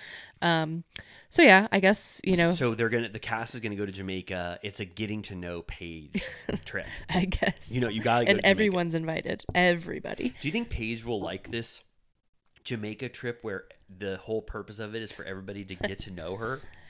I bet she'll like barely be in it. Yeah. Yeah. Like she'll just be like in the background. That beef Wellington looked good. Oh my God. I don't even eat beef, but it looked good. So the footmen bring out this meal. It's asparagus. It's huge portions of beef Wellington. Craig astutely points out that you never get beef Wellington as a full meal anymore because no one wants to go to the trouble. Only hors d'oeuvres. Yeah. And a lot of them comment and say, this is the best thing we've ever had. Craig says it's the best. They were really like, It was almost like, I probably think they had to edit out 5 minutes of pure eating where they were just like, wait. They gave it like a full minute. Everyone was like, damn, this tastes good. No, I love this. It seemed like it really tasted good. And while they're talking, Craig makes it his drunken mission to highlight what his cross to bear. Yeah. Which is that when people have issues with exes, you have to talk about it nonstop, and you might never be able to forgive someone for what they did. Yeah. So he's just really trying to say, Shep, tell Austin everything you feel, because it's going to just keep boiling up if you don't get it out.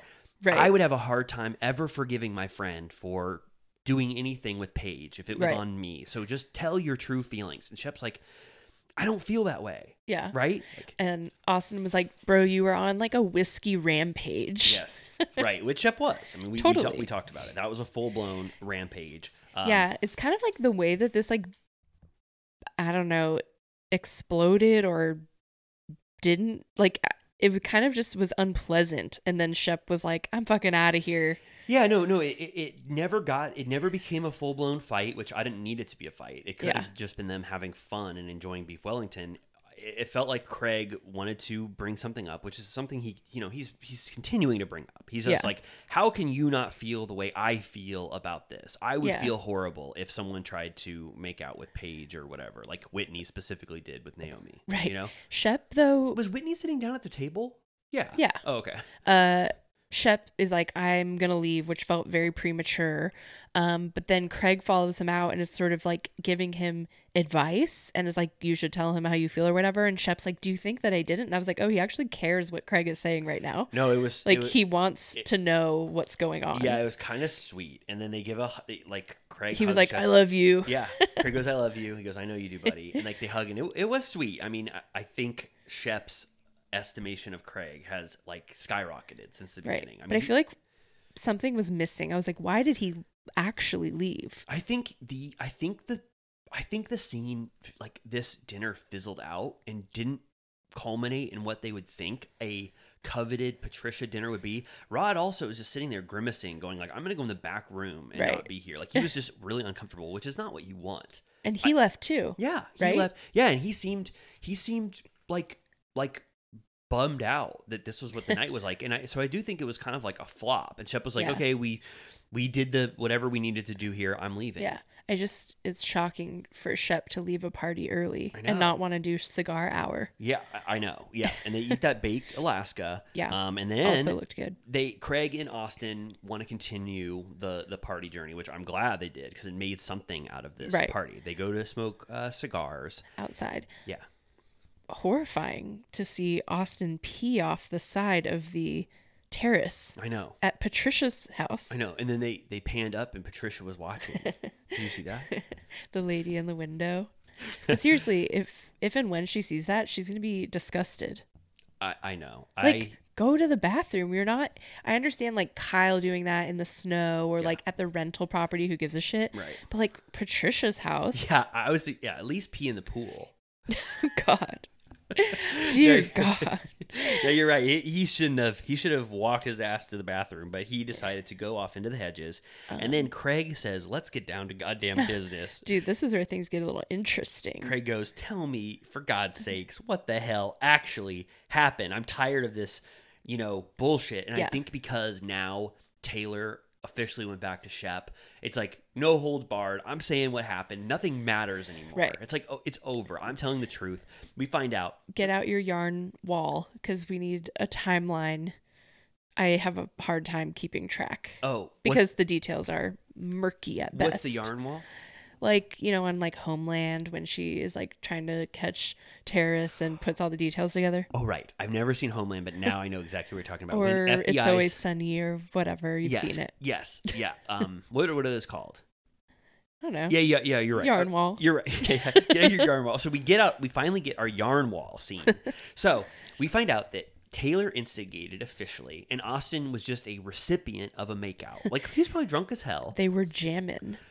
He goes, we were jamming out. Craig goes, what do you mean? He goes, we were jamming. What do you think that means? To me, that means they were playing instruments. Me too. I said, I had a whole scene in my head of them playing guitars or something. I know. Were you playing guitar and Taylor was playing bongo drums and you kissed? Because jamming that would be cool. making music. Yeah. But no, they were dancing. Yeah. They were dancing. And then I loved when they put Whitney in there and they said, let's recreate it.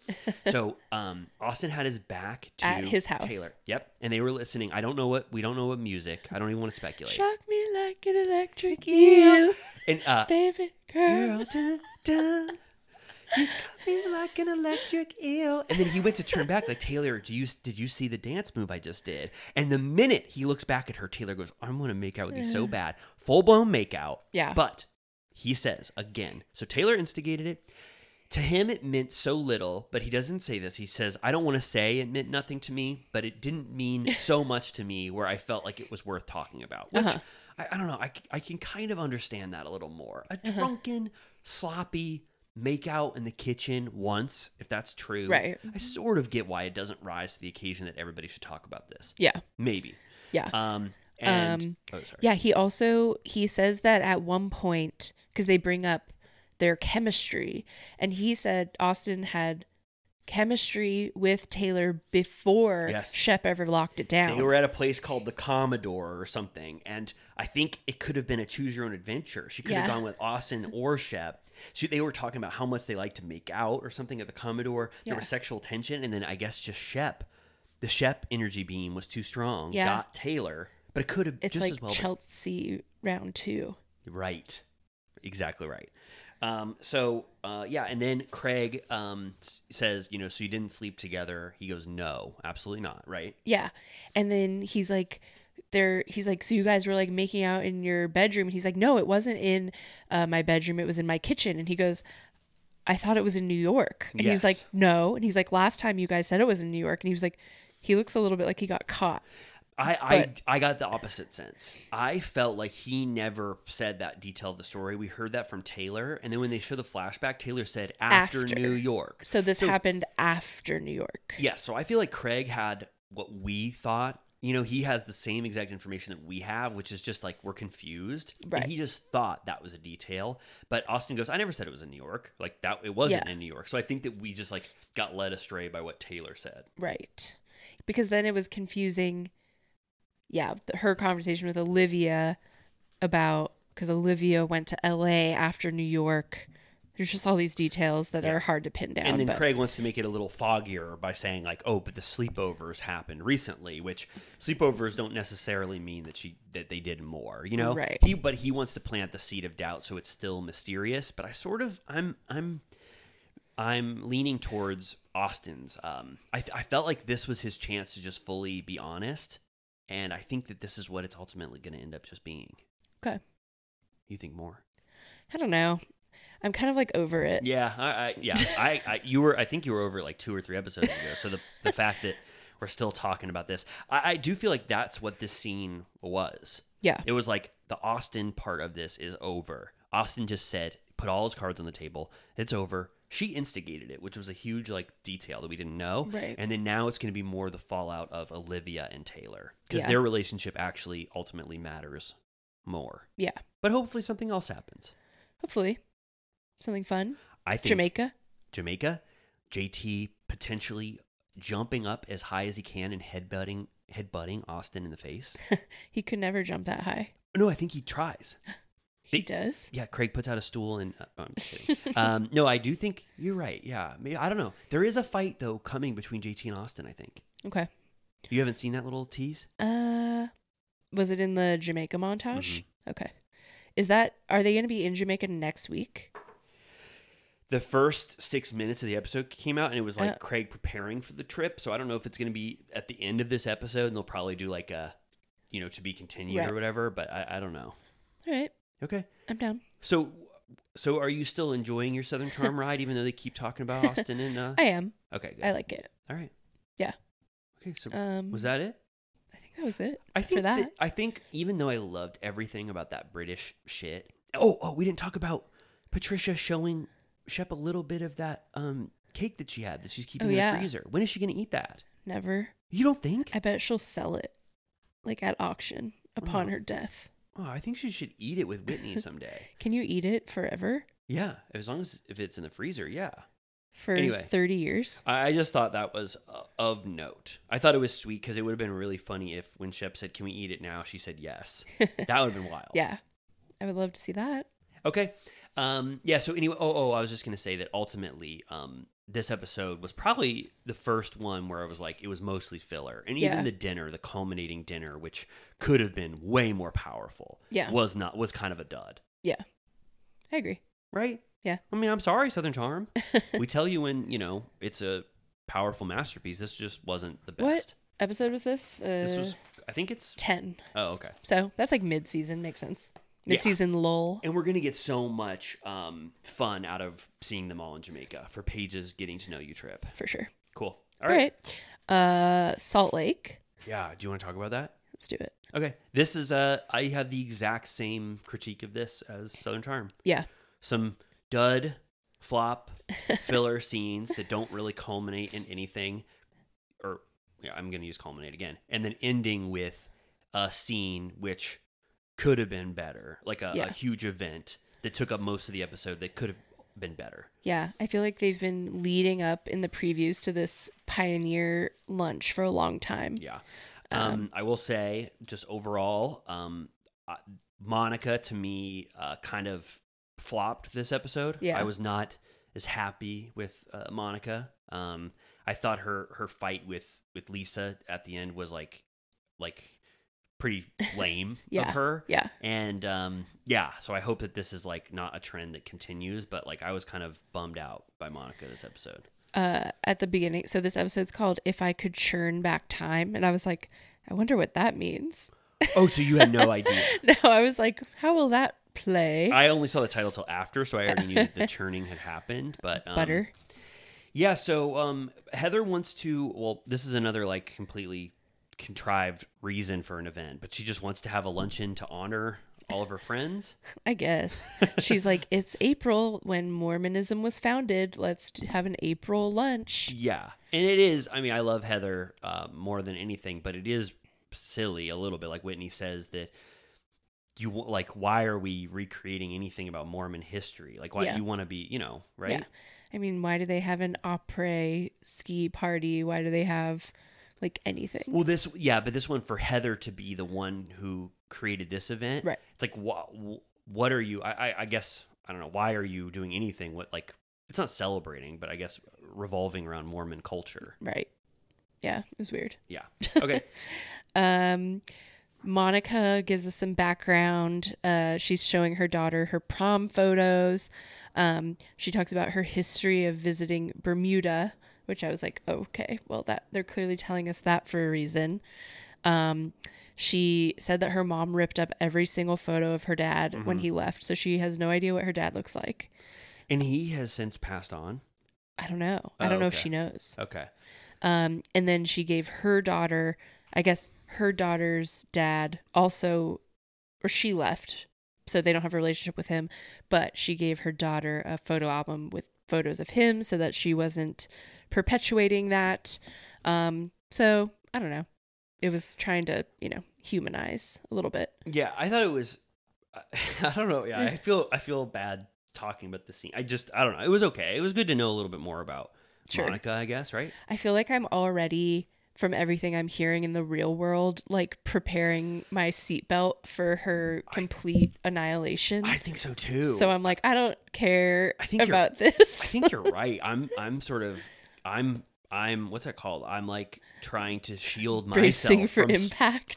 Bracing for impact for my strong pro Monica feelings, because I'm afraid. I already saw little hints in this episode of like stuff I don't like about Monica. Yeah. And I'm like, oh God, what the hell is she gonna do to Heather, my favorite cast member of all time? Yeah. Like, damn. Did you see, I think Megan sent me a TikTok from that podcast Bravo Docket that does all the legal stuff. And Monica has like a very long legal history, a lot of suits for like unpaid stuff, and So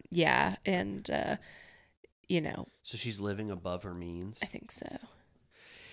Yeah, I'm worried. I'm bracing for impact with Monica. I'm worried about what kind of havoc she's going to wreak upon this cast. Yeah. So what do you think about the Sean and Angie scene? It's hard to watch. It's exactly like Whitney's storyline that she tried to have with Justin, which is also not panning out, and it's similar to Meredith and Seth's scene, which is not engaging. So all of these, I have a kind of a hot take. Yeah, I think in 4 years, if this show is getting to like the Beverly Hills era, where this is like a solid franchise, they're always the cast, they're so powerful. Like, let's talk about season 8 or 9. They're all leaving those husbands. Oh yeah. Meredith is going to leave Seth. Seth is literally hanging on by a thread. I loathe his appearance in any episode. Yeah. Him today saying he's a big stinky boy and asking where's the best place you ever made whoopee. I was like, that podcast has got to go. Get this fucking guy out of here. He is like I detest his appearance. Justin is fine. I know he's nice. Whitney hates him. Whitney hates him. She doesn't want to be monogamous. She wants to fuck somebody else so bad.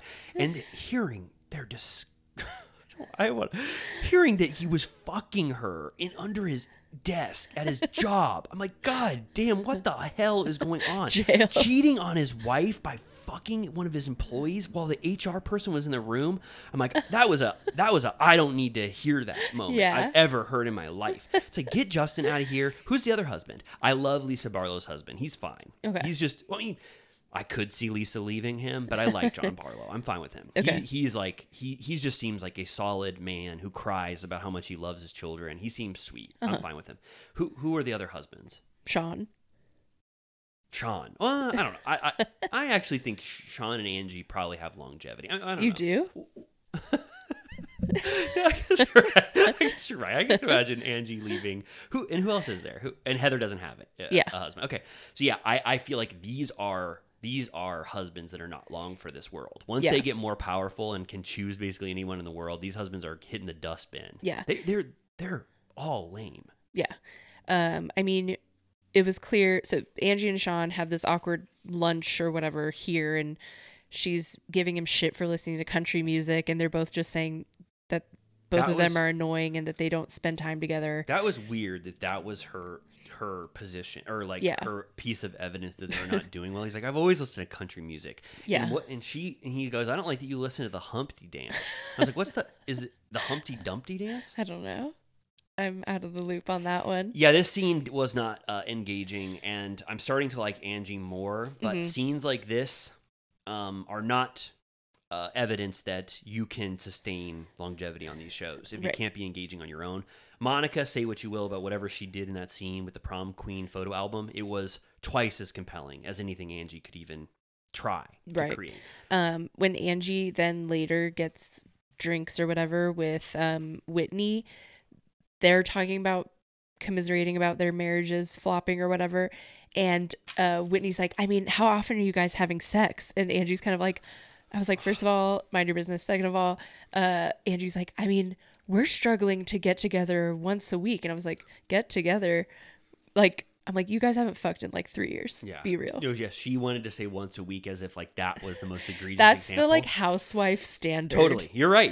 I'm like, I'm not going to like reveal anything about myself. I just, as a general perception, if you're married for many years and you have sex once a week, that's like amazing. Like that should be like the maximum. We've talked about it a lot. It's the sex, what if they reveal. If you've been married for 20 years and you have sex once a week, you should get an award. When they were like, Uba, what's your like dream amount of sex? She was like 3 times a day. I don't ever want to put my clothes. They always take it so it's like, far. What are you talking about? 3 times a day? Breakfast, lunch, and dinner? You're having sex with your husband of 5 or 10 years? That reminds me of have you watched or heard the Colin Farrell sex tape? Oh my God, we've talked about it before, but no, I never have. He is going downtown. Right. And he says something very complimentary about her vagina. And I think he says something maybe that it tastes good or he loves it or something like that. I love this. And he goes, I could eat it all fucking day, breakfast, lunch, and fucking dinner. Really? Yeah. And is she filming him? I'm trying to. I don't know if I've watched it. I feel like I've heard it, but I can't picture it. Oh man! But wow. ladies, if you've seen it, you know what I'm talking about. But when you said breakfast, lunch, and dinner, it shot into my mind. Okay, yeah, right. What a compliment. Yeah. Do we know who it was? I think she was Rando.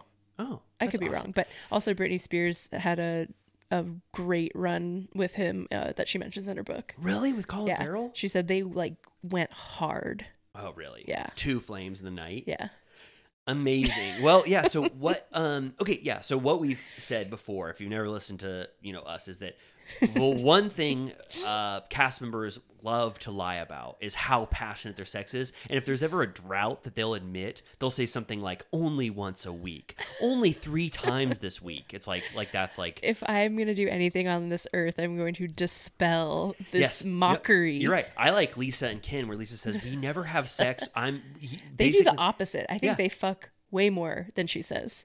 I think they fuck once a month. That's great. I remember that Secrets Revealed where Ken came out and he looked like the cat that ate the canary, and Stassi goes, did you guys just make love?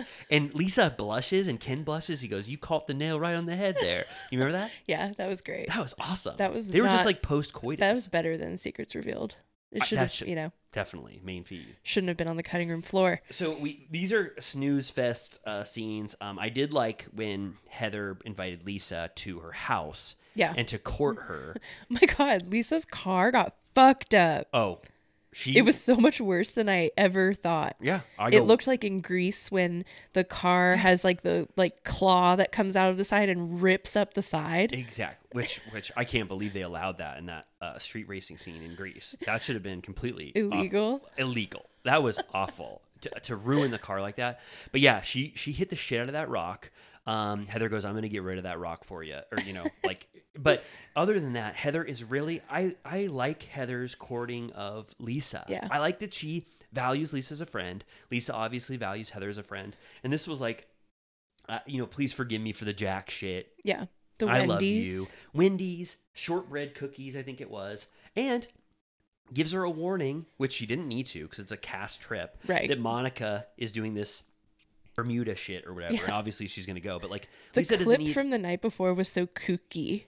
Yeah, what was going on? Like, Monica and Heather went to like a tiki bar, and they were like, "Haha, we should go to Bermuda." And Monica's like, "Okay," and she's like, "You're gonna have to apologize to Lisa." She's like, "All right," and I was like, "What is happening here?" Yeah, I don't know what was going on. But then Heather prepares Lisa for the fact that they're all going to be on a trip together. Lisa says, well, we're on a show together, so I obviously understand that Monica's going to go. Right. But she doesn't say that specifically. And then it's like, okay, but she's not my problem, she says. Yeah. So Heather and Lisa are officially good. They're in the green. Yeah, I like it. Good, me too. We kind of touched on this podcast already. Like anyone can start a podcast, and we are obviously, this is a podcast, but it's just like the threshold for what Meredith and Seth think they can bring to the world and why they think that this is a camaraderie that we should have to hear from. I kind of want to listen to that episode to see what it looks like or like sounds like in its actual form, because it looks so casual and unproduced. Yeah. Seth goes, I'm a big stinky boy, and I have one question I have to ask. Where's the craziest place you've made whoopee? And also, what's the worst thing that's ever happened to you in your life? That was his question. Yeah. Like, did you like that Whitney immediately, like her example of their, you know, like marital strifes or highs and lows was that like it was something that she did? Like she was like, the worst time of our life was when I bravely held Justin's dad's hand. Like he didn't get to say anything about what he brings to the table. Yeah. She was like, that's just what you do. Why couldn't Justin, what was your thought on why Justin couldn't be there? Was it an obligation or was he not brave enough? I don't know. I mean, whatever his job was that fired him, maybe they wouldn't let him go. I think, that I don't think that could be possible unless he was like out of town and it was sudden or something. Right. Yeah, maybe. I don't know. But Whitney said she put the father's hand in the mother's hand. It was like a beautiful notebook scene. And it was Meredith okay. was immediately crying. But it doesn't seem, if I was taking bets on Whitney and Justin, I would say this might not be long for this world. I mean, the fact that she specifically said, I don't think I'm meant to be monogamous. Yeah. Right? Yeah. No, I feel like she's shared too much already. I feel like by the time you're talking about your strife that much, it's already probably too late. Yeah. Yes. Yep. And then do you want to talk about the what was it called? Pilgrim luncheon? Yes. The Pioneer Brunch. Pioneer Brunch. April 6th, 1830, the Mormon Church founded. But then in the graphic, it said First Vision. So Joseph Smith. She said 1830, but then on the screen it said 1820. So I don't know if she was wrong or if they were talking about different events. Did the church take 10 years after the vision to be founded? He spent a little bit of time sort of like mulling it over, translating the ancient golden tablets into the Book of Mormon, the plates. Nephi directly, gave him what he needed to write down, but then they lost the plates and he had to retranslate it. So I think she was talking about the first vision. That's just like a notable event or whatever. But okay. So then they have bonnets and aprons for everybody to wear. Now this is just to be silly. Yeah. Lisa is immediately like, not more costumes. Right. And Angie's like, she has a top bun and is wearing those huge glasses. And she was like, oh no, I can't wear this. Mm-hmm. You know, it's fun. They're, you know, churning butter with the mason jars. They do the doll making. Yeah. It's all silly. I'm trying to say, like, there's nothing really to say. They make pine cone dolls. They churn butter for 6 minutes, but it sounds like that was too boring, so they had to churn butter while they did other things. And none of them. How she also Heather tried to justify the menu. She was like, it's hearty food, like ribs and cornbread and mac and cheese, which the pioneers would have loved for us to enjoy.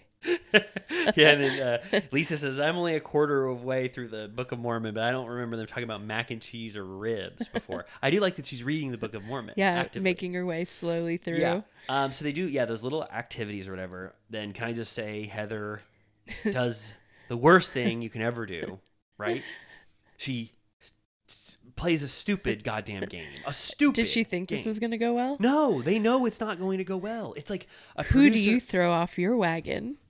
Oh my God. Some producer goes, this dinner is boring. The churning butter thing sucked. They held up their iPhone and said, play the throw the wagon, play the, you know, whatever that game was, off the wagon. It's just so stupid. Yeah. It's like, and then for Heather to get mad at the response to it, it's like, this is all you wanted. Right. It's not, this isn't a fun game. She tried to be like, it was just a game. It's just a game where you say who you don't like the most in a group. So Lisa really runs with the game. She goes, oh, you know who I'd throw off the wagon? Someone who is mean and vindictive and awful and mean-spirited. Monica. She would not be on my wagon. Yeah.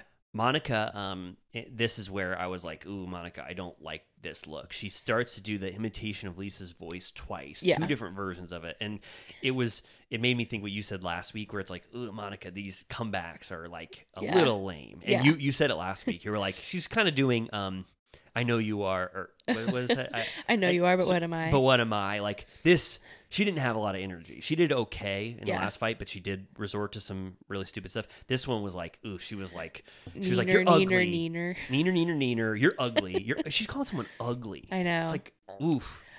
Don't call anyone ugly. I know. I remember when Soggy Flicker called Margaret ugly, and I was like, whoa. I was like, you're going to be fired. Calling someone just ugly. Yeah, I know. At first, it feels like it started out with being about like an ugly soul, but then it like changed to just ugly. So Soggy Flicker tried to make it like she was talking about Margaret's soul, but she clearly just wanted to call her ugly. Right. And well, remember when Sutton says, about what? You're ugly? And the second she says ugly, Garcelle goes, no. Yeah. And then she goes, leather pants. And you're like, oh, okay. She wasn't going to call her ugly. But they were like, yeah. No! Yeah, ugly is almost like you can't say it. Like, no. Don't say ugly. And Monica said it a lot. Like, fat or ugly would be just bad. Yeah, it was awful. And she does 2 different impressions of Lisa's voice. And I was like, which one is it? Is she that high talker or that low talker? And then Lisa's like, you're obsessed with my voice. You keep wanting to do it yourself. That was a good Lisa. I love Lisa Barlow. I'm like almost like... she's fun. I'm like full blown like Stan territory. Like I love her this season. I don't even remember how I felt about her the first 3 seasons. I think she was a shit stirrer, maybe. Yeah. She treated Heather like shit, but I love Lisa now. Yeah, she's fun to watch. And I want to say, I wanted to talk about this. Monica, I really love her, and I think she's so entertaining, and she's been like a star this season. But her grievance against Lisa is ridiculous. It came out of nowhere. She got mad at her for talking about her $60,000 ring. Right. She called her a piece of shit. And then since then, Lisa has just been reacting to Monica going after her. And now Monica is treating it like this is this huge feud that Lisa treats her like shit. It's all been in response to what you did to Lisa. This is a fully... one-sided fight that you started. Lisa has every right to come back at you, and it's not egregious for her to think you calling your mom Ted Bundy with no context is a bridge too far. Yeah, I like that she started to list out the things that Ted Bundy did, and then they like inserted Whitney being like, I think you're talking about Dahmer. Right. Yeah, but the point still stands. Yes. But yeah, so I just like Monica, I can't really rally around you. I love when 2 people I love are fighting if it's about something legitimate and real. Yeah. But I know how Monica started this. We watched the whole fight and how this feud unfolded. It was completely one-sided. Yeah. So then Monica, everyone chastises Monica because she's calling Lisa ugly, and they're like, tone it down, for the love of God, please. Angie throws a fucking glass. And that was like what insane. was the reaction to that was really weird. No one did anything. Moved on. Yeah. Like no one reacted. It's because like Angie, They were like, nice try. Yeah. No. Next. Yeah. I mean, Angie is almost like, she's almost rewarding to watch as just how much flop energy she's has. like, can anyone hear me? Yeah, and no one did. She's just like in a like soundproof booth. It was fully unprovoked, fully lame. And if anyone else would have done that and there was a reaction to it, I would have said, okay, like that's the lamest shit I've ever done. But because no one reacted to it, it just is like a full blown flop. Delete. I'm like, okay, I don't really care. We can move on. Yeah. So then Monica's all upset. She's like crying. So Heather brings her to the side and she's like, get it together. We need to announce this trip. We're in this together, this Bermuda trip. This is mostly your thing. Please, for the love of God. And then Monica goes, I don't think I want to go on this trip. Or like, I don't think I can anymore. It's like what Heather says ultimately. She says, hey, you are the one who went to the 10. You're the one who's screaming, calling her ugly. And then now you're like crying like you can't get through this. Like you're the victim. It's like, which is it? And I was like, I'm on Heather's side in this one. Yeah. Like, Monica, you went too far. She's like, man up. We're here for a reason. We have duties to do. So then Heather has to announce this trip basically on her own. She's like, okay, look in your little, what was that? Little first bottle Lisa comes over and basically just apologizes for nothing. Good on Lisa. Lisa says, we have to announce a cast trip. I'm going to just nip this in the bud right now. Yeah, she's like, I don't really give a shit ultimately. So yeah, and Monica's just going too far with this. She's saying that this reminds her of her mom again. She's already said that before. Right. It's like, this makes me feel like how my mom makes me feel. Yeah, Lisa's like, okay, well, sorry if I misunderstood your relationship with your mom. Like, I don't want to like negate your feelings or whatever.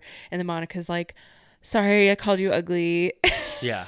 And Lisa's like, thanks. Yeah. And then they sit back down. Lisa loves this guessing game of coming up with like pink sand, the little seashell. Lisa goes, Bermuda? And she's so excited. And Heather keeps going like, Monica, I wish you were here with me. This is supposed to be your announcement too. Yeah. She goes, tell us why there's a little skull in the bottle. And Monica goes, she's so like despondent. She's like, because we're all going to hell, the devil's triangle where we all belong. And they're all like, what the fuck? Yeah.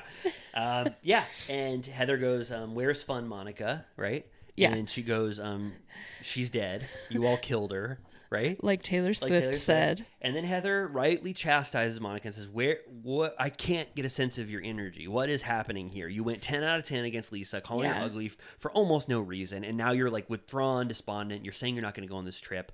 Like, what is happening with you? And then Monica in her talking head says, I'm starting to really get, a sense of why Jen Shaw hated Heather. It's like, man, you're going to turn and Lisa. Well, she already hated Lisa, but sure. You're going to turn on Heather because she rightly chastised you for how, horrible. And I'm like, don't you hate Jen Shaw? Yeah, and like, since when do you take Jen Shaw's opinion of anyone? You've made it your thing. Like Jen Shaw is like the most evil person. You're trying to distance yourself from her. So Monica really played almost every move wrong. Besides her like photo album scene, which I thought was fine, and it was good to know a little bit more about her. But this dinner she handled very badly. Yeah. Every aspect of it was bad. Yeah. And also it's like, you're not going to not go on this trip. I'm sure a producer said, you're going on the trip. Yeah. Like, what are you talking about? In the clips that we have seen, it does seem like it goes poorly for her. Yeah. On this trip, is that when Heather finds out that Monica is countersuing? Maybe. Okay. Because she's in a weird like hotel room on a balcony. Right. Maybe it's a different trip. I don't know. Yeah. That would be interesting. So this episode, I saw Monica fail pretty egregiously in my opinion. So I hope this isn't indicative of the rest of the season, but I'm almost worried it is, because I value so much people who have a legitimate grudge against someone and they're really good and they have a rationale for why they're doing it. I don't want to think someone's just faking for drama why they hate someone. And I feel like Monica is doing that with Lisa. She doesn't legitimately hate Lisa, Yeah. I like how like Candace legitimately hates Giselle and Ashley and she has good reason and she's righteous in her anger towards them. Yeah. That's what I like to see, not this fake bullshit. Not today, Neck. Not today, Neck. Who'd you say that about? Is that Giselle? I think so. And then she always talks about Ashley's forehead. Oh, yeah. She goes, Ashley has so many lies that's what makes her forehead big. It's kind of fun. I like that she just won't let it die that Ashley's forehead is big. Yeah. Okay, so yeah, this wasn't the best Salt Lake City. No. but we've been spoiled so far. Yeah, but it is wild that it's like 2 for 2 this week. It's like I know they both had duds. They're both like kind of like you said, like mid-season duds. This was episode 11. Yeah, so cool to be expected. Yeah. Do you need a break? Ski over to Winter House. Okay, you feel I'm good? down to go right through. Okay, all right. This one was called How the West Was Fun, which isn't that a Mary-Kate and Ashley movie?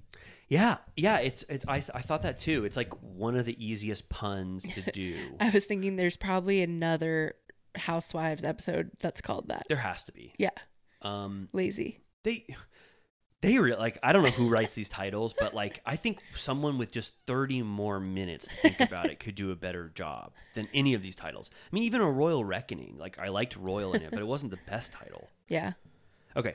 So everyone comes back from the bar and Katie, what's her name? Floody? Yeah. Katie Floody and Tom Schwartz are like post makeout. I mean, they had but did they show it again? Barely. Yeah, I was like, it was like a blip. Like, show this thing. I know. And Tom Schwartz immediately has a makeout freak out, which Katie says. Yeah. He is so shame-filled that he just made out with someone and that he did this on camera and that her name is Katie, and he probably has Katie Maloney's head just in like his field of vision, like she's looking over him, and he's like, you know what I mean? And he just like flopped so hard during the season 10, like by kissing Raquel, and then now he's implicated in Scandal shit. He like, first of all, I think the name thing is stupid. Like you can't get a sense like remember that time. It, but I'm just saying like I understand like the scandal of it all is an unnatural environment, but like we said, she already had been fucking Satchel for months at this point. Katie Maloney is so powerful in Schwartz's head that I can see why she reigns over everything he does more than Schwartz reigns over Katie. I liked that part when Kyle was like, how long are you going to let your past like affect your dating life or whatever? And he goes, probably another year. Yeah. It's like, that's like perfect. It's like, yeah. So with Scandival in mind, you can't take out where he was. He just got done with Scandival, and he just got done with Katie's righteous fury over like when she was screaming at him in Sir Alley. Like I get why this looms so large. Sure. But I am exactly like you where I'm like, Schwartz, I wish I could just tell him this is okay. Right. In 6 months. There's literally nothing wrong with making out with a random yachty. I want this to happen. I think Katie and him have the best chemistry I've ever seen. Katie Floody, and I love this for him. I love that she legitimately is sweet to him, wants to cuddle with him, is being so just like loving. He shouldn't him. have wasted his first chance with Raquel because that tainted his. He was like, look what happens when I make out with someone, and it's like, no, that was specifically insane. That's exactly right. Yeah, look what happens to me when I actually go outside and try to start something, even though I'm like, you are making out with a castmate's ex-fiance at the wedding of another castmate while your ex-wife is there. Yes. Yep. That's different. You're right. And so now we want Schwartz to engage in this, but we just can't take from the equation where his mindset is. Yeah, I think he's like, I can't add any more fuel to the fire, any more factors to be judged.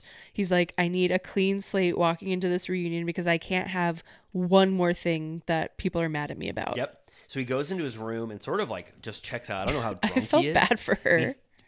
Yeah. Oh, for her. Yeah. Yeah. I mean, he has like anxiety about how this is going to be perceived. He knows this is all on camera. So she goes in because she like is now has a full-blown crush on him. But at one point he says she captures the essence of an early 90s supermodel.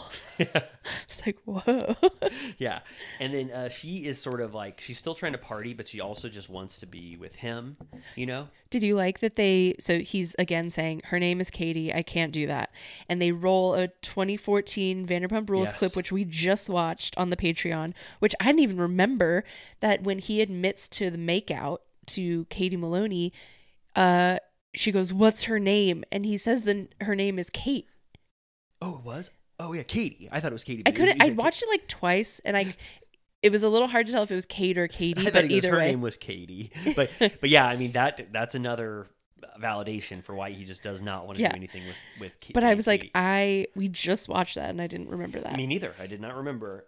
So this night, Katie is just wants to have, make him, I don't know. She's being sweet to him. She wants to cuddle with him, snuggle with him. He's just kind of checked out. Yeah. And there's more chaos going around in the room while Schwartz is like, tucked away. Yeah. Everyone's fucked up. People are partying this season.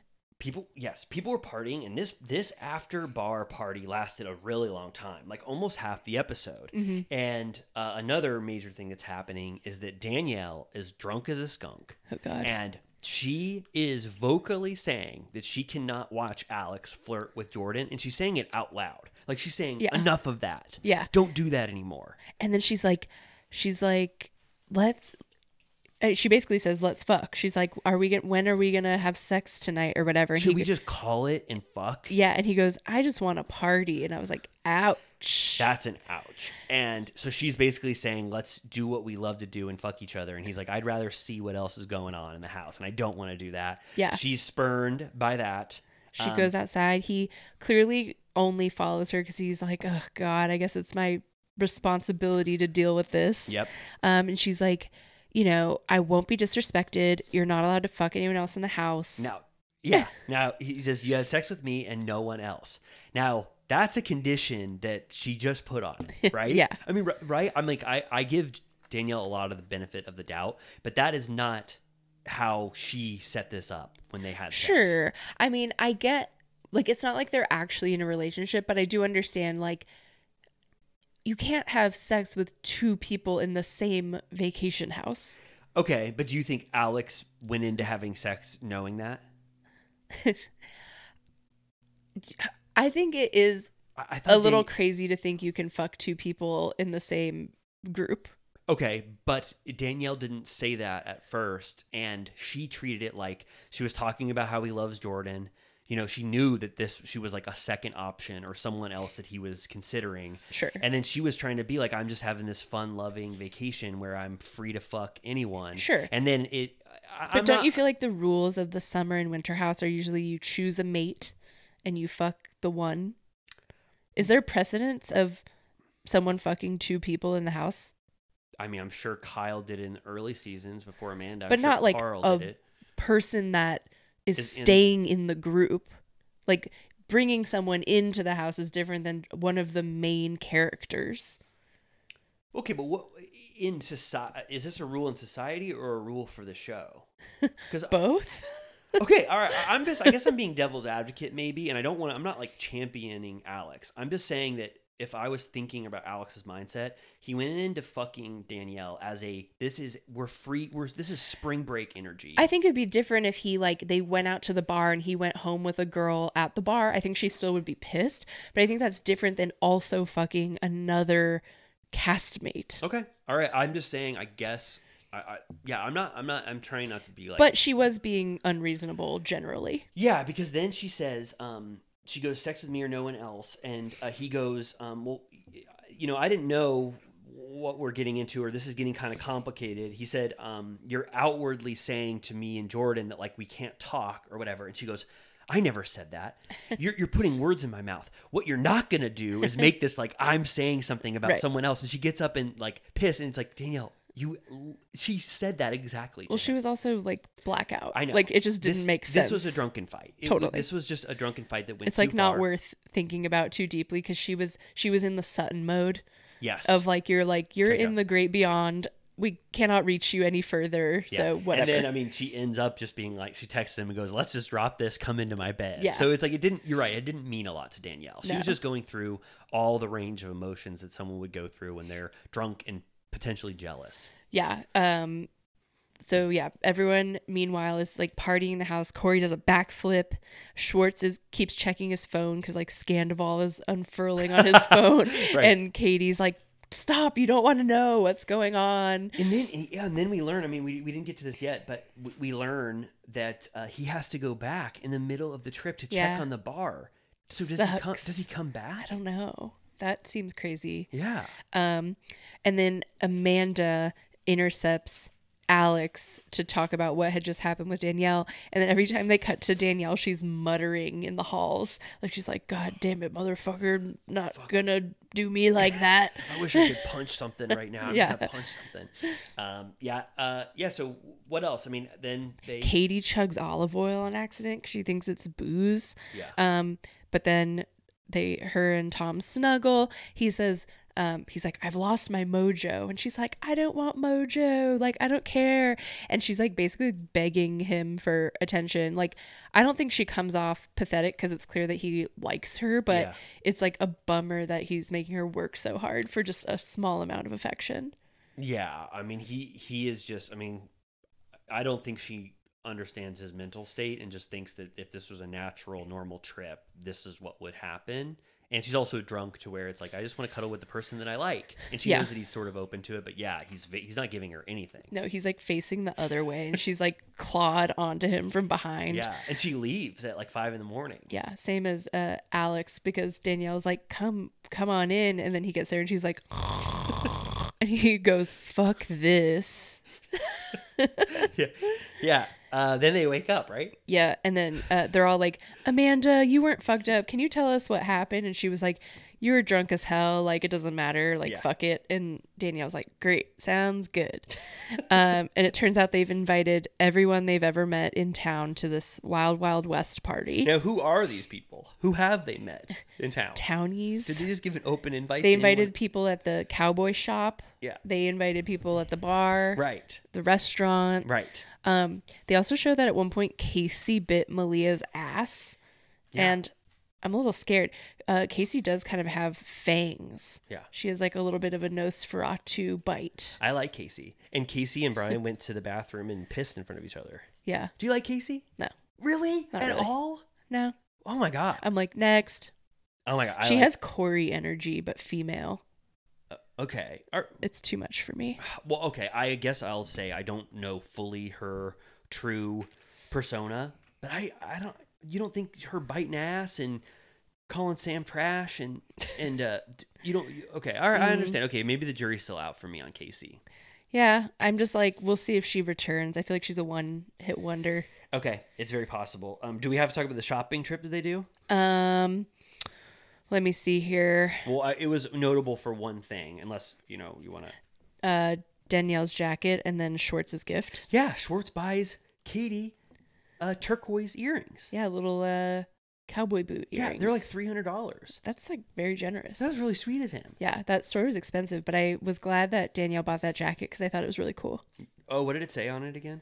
It just had like cool shit all over it. And then Brian and Benny bought a hat that was $450. They were dropping coin. They were using their debit cards. It's like, damn. They're all so rich. I guess. No, they are. Danielle's been on Summer House for 6 seasons. How much do you think she really gets paid? $100,000 a season. You think? Yeah. And yeah, because there's just, you make more how long you're on the show. And she would get a bump every season. She's really been on Summer House since season 2, right? So they're on, season 8? I wonder how much she makes in her app career. Yeah, I don't know. I mean, she also has a business on the side. Danielle's nothing to sneeze at. She's also on Winter House. Like, yeah. She's killing it. She's rich. Okay. Schwartz is rich as hell. Well, I don't know. We'll see. Actually, with the divorce, yeah. Also, they reveal that not only is the Yottie's name Katie, but her full name is Katie Marie, which is also Katie Maloney's middle name. That absolutely stunned Schwartz like nothing else. He can't believe it. Katie Marie, right? Yeah. Yep. Did you like the little interlude when Schwartz was deciding if he should wear jeans? He's like, should I wear jeans today? I can't. I won't. I refuse. He's by himself in his room. He like cannot wear anything but basketball shorts and slides. He's a man of leisure. Yes. But yeah, they all go shopping. I did like that Kyle said, this is a good squad. I've been doing this a long time. He was like, we never make it this far without any drama. I did like that assessment. He goes, from someone who rents houses all the time, this is rare. And I agree with him. This is a good squad. Yeah. They're fun. They're getting fucked up every night. They're having fun. There's a little blips of like chemistry and relationships that are popping up. It's like, it is a good group of people. Yep. What's your opinion on what Kyle is doing in the house? I love, we've talked about Kyle. I love him. more than life itself. We've met him. He was so sweet to us. But I feel like when he's in a relationship with Amanda, which he's been in for like 7 years or whatever, right? I mean, he's been with Amanda a really long time.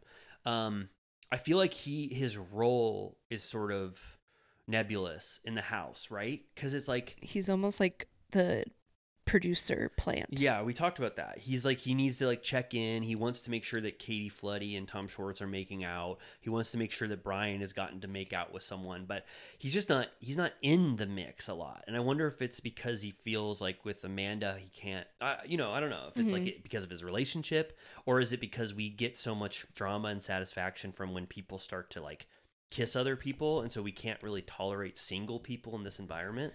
I don't know. But it's weird too because Amanda has barely been on so far. Yeah, I mean, and Amanda had more to do this episode than even Kyle. Yeah. Right? I mean, Amanda at least was like trying to bridge the gap between Danielle and Alex and was offering her input and stuff. Right. I'm just wondering if like Kyle is actually having fun or what he feels like his role is in the Winter House. If he's just like the face of Winter House, but he doesn't.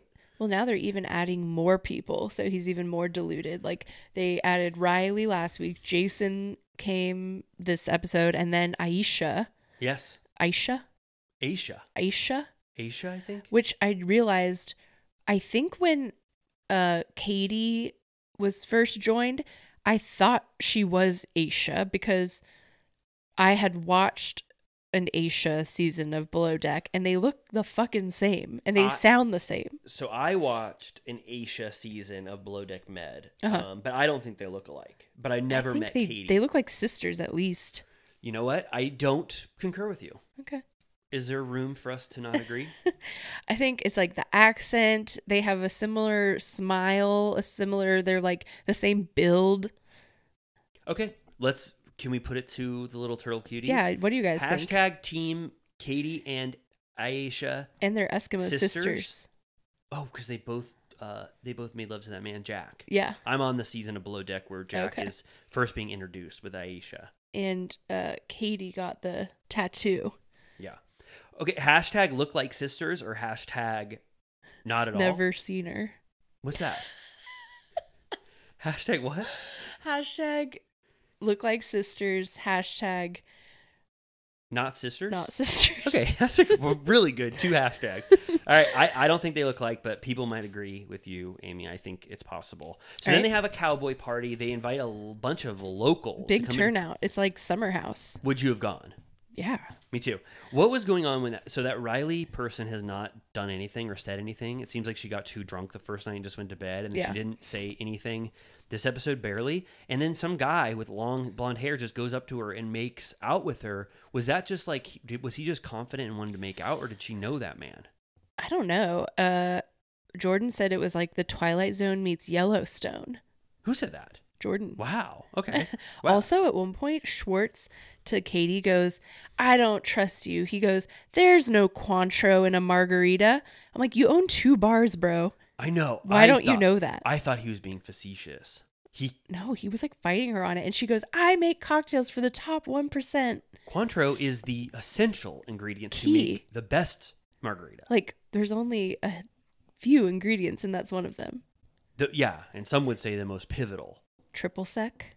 Yeah, it's the same thing. Triple sec is like, maybe he's so used to that he never elevates to Cointreau, but I guess. That was odd. Very strange. The cowboy party, Brian Benny, finally he's like, fuck everyone here. I'm going to make out immediately with one of these locals, and he does. That was sweet. Kyle and Corey are wingmanning him hardcore. Yep. And Casey goes, "Aw, I didn't really like Brian at all, but now I do like him because he's kissing someone else." But then they show footage of the girl that he kisses, like drunkenly staggering through the house and then leaving. Imagine in her head, she's like, "I just kissed Brian Benny on camera. I gotta go."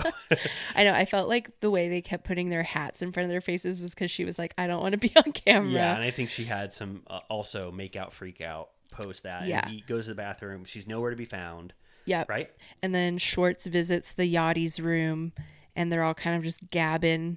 And I don't know. Katie gets pissed off, but... Well, he comes in. He sits on the ground with them. He's drunk as hell. And they go, "Why won't you, Tom Schwartz, penetrate Katie?" And he goes, "Oh, no, that name.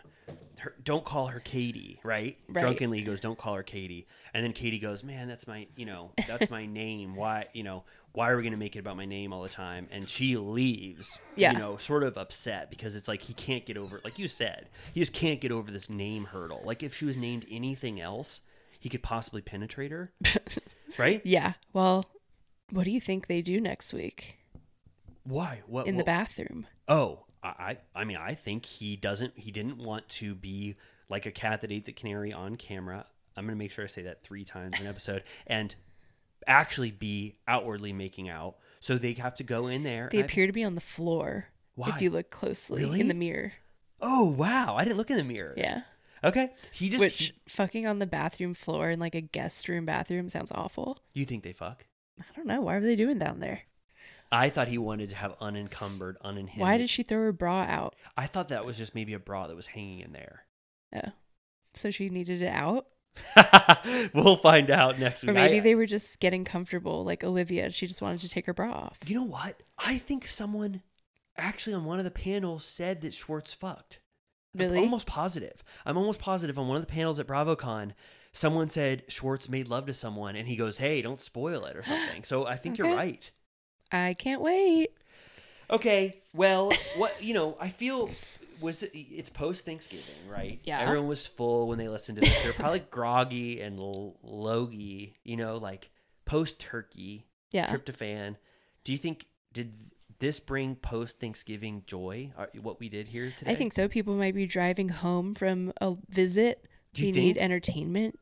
On like a Friday morning, they're getting the hell out of there. They're like, I'm not staying one more day.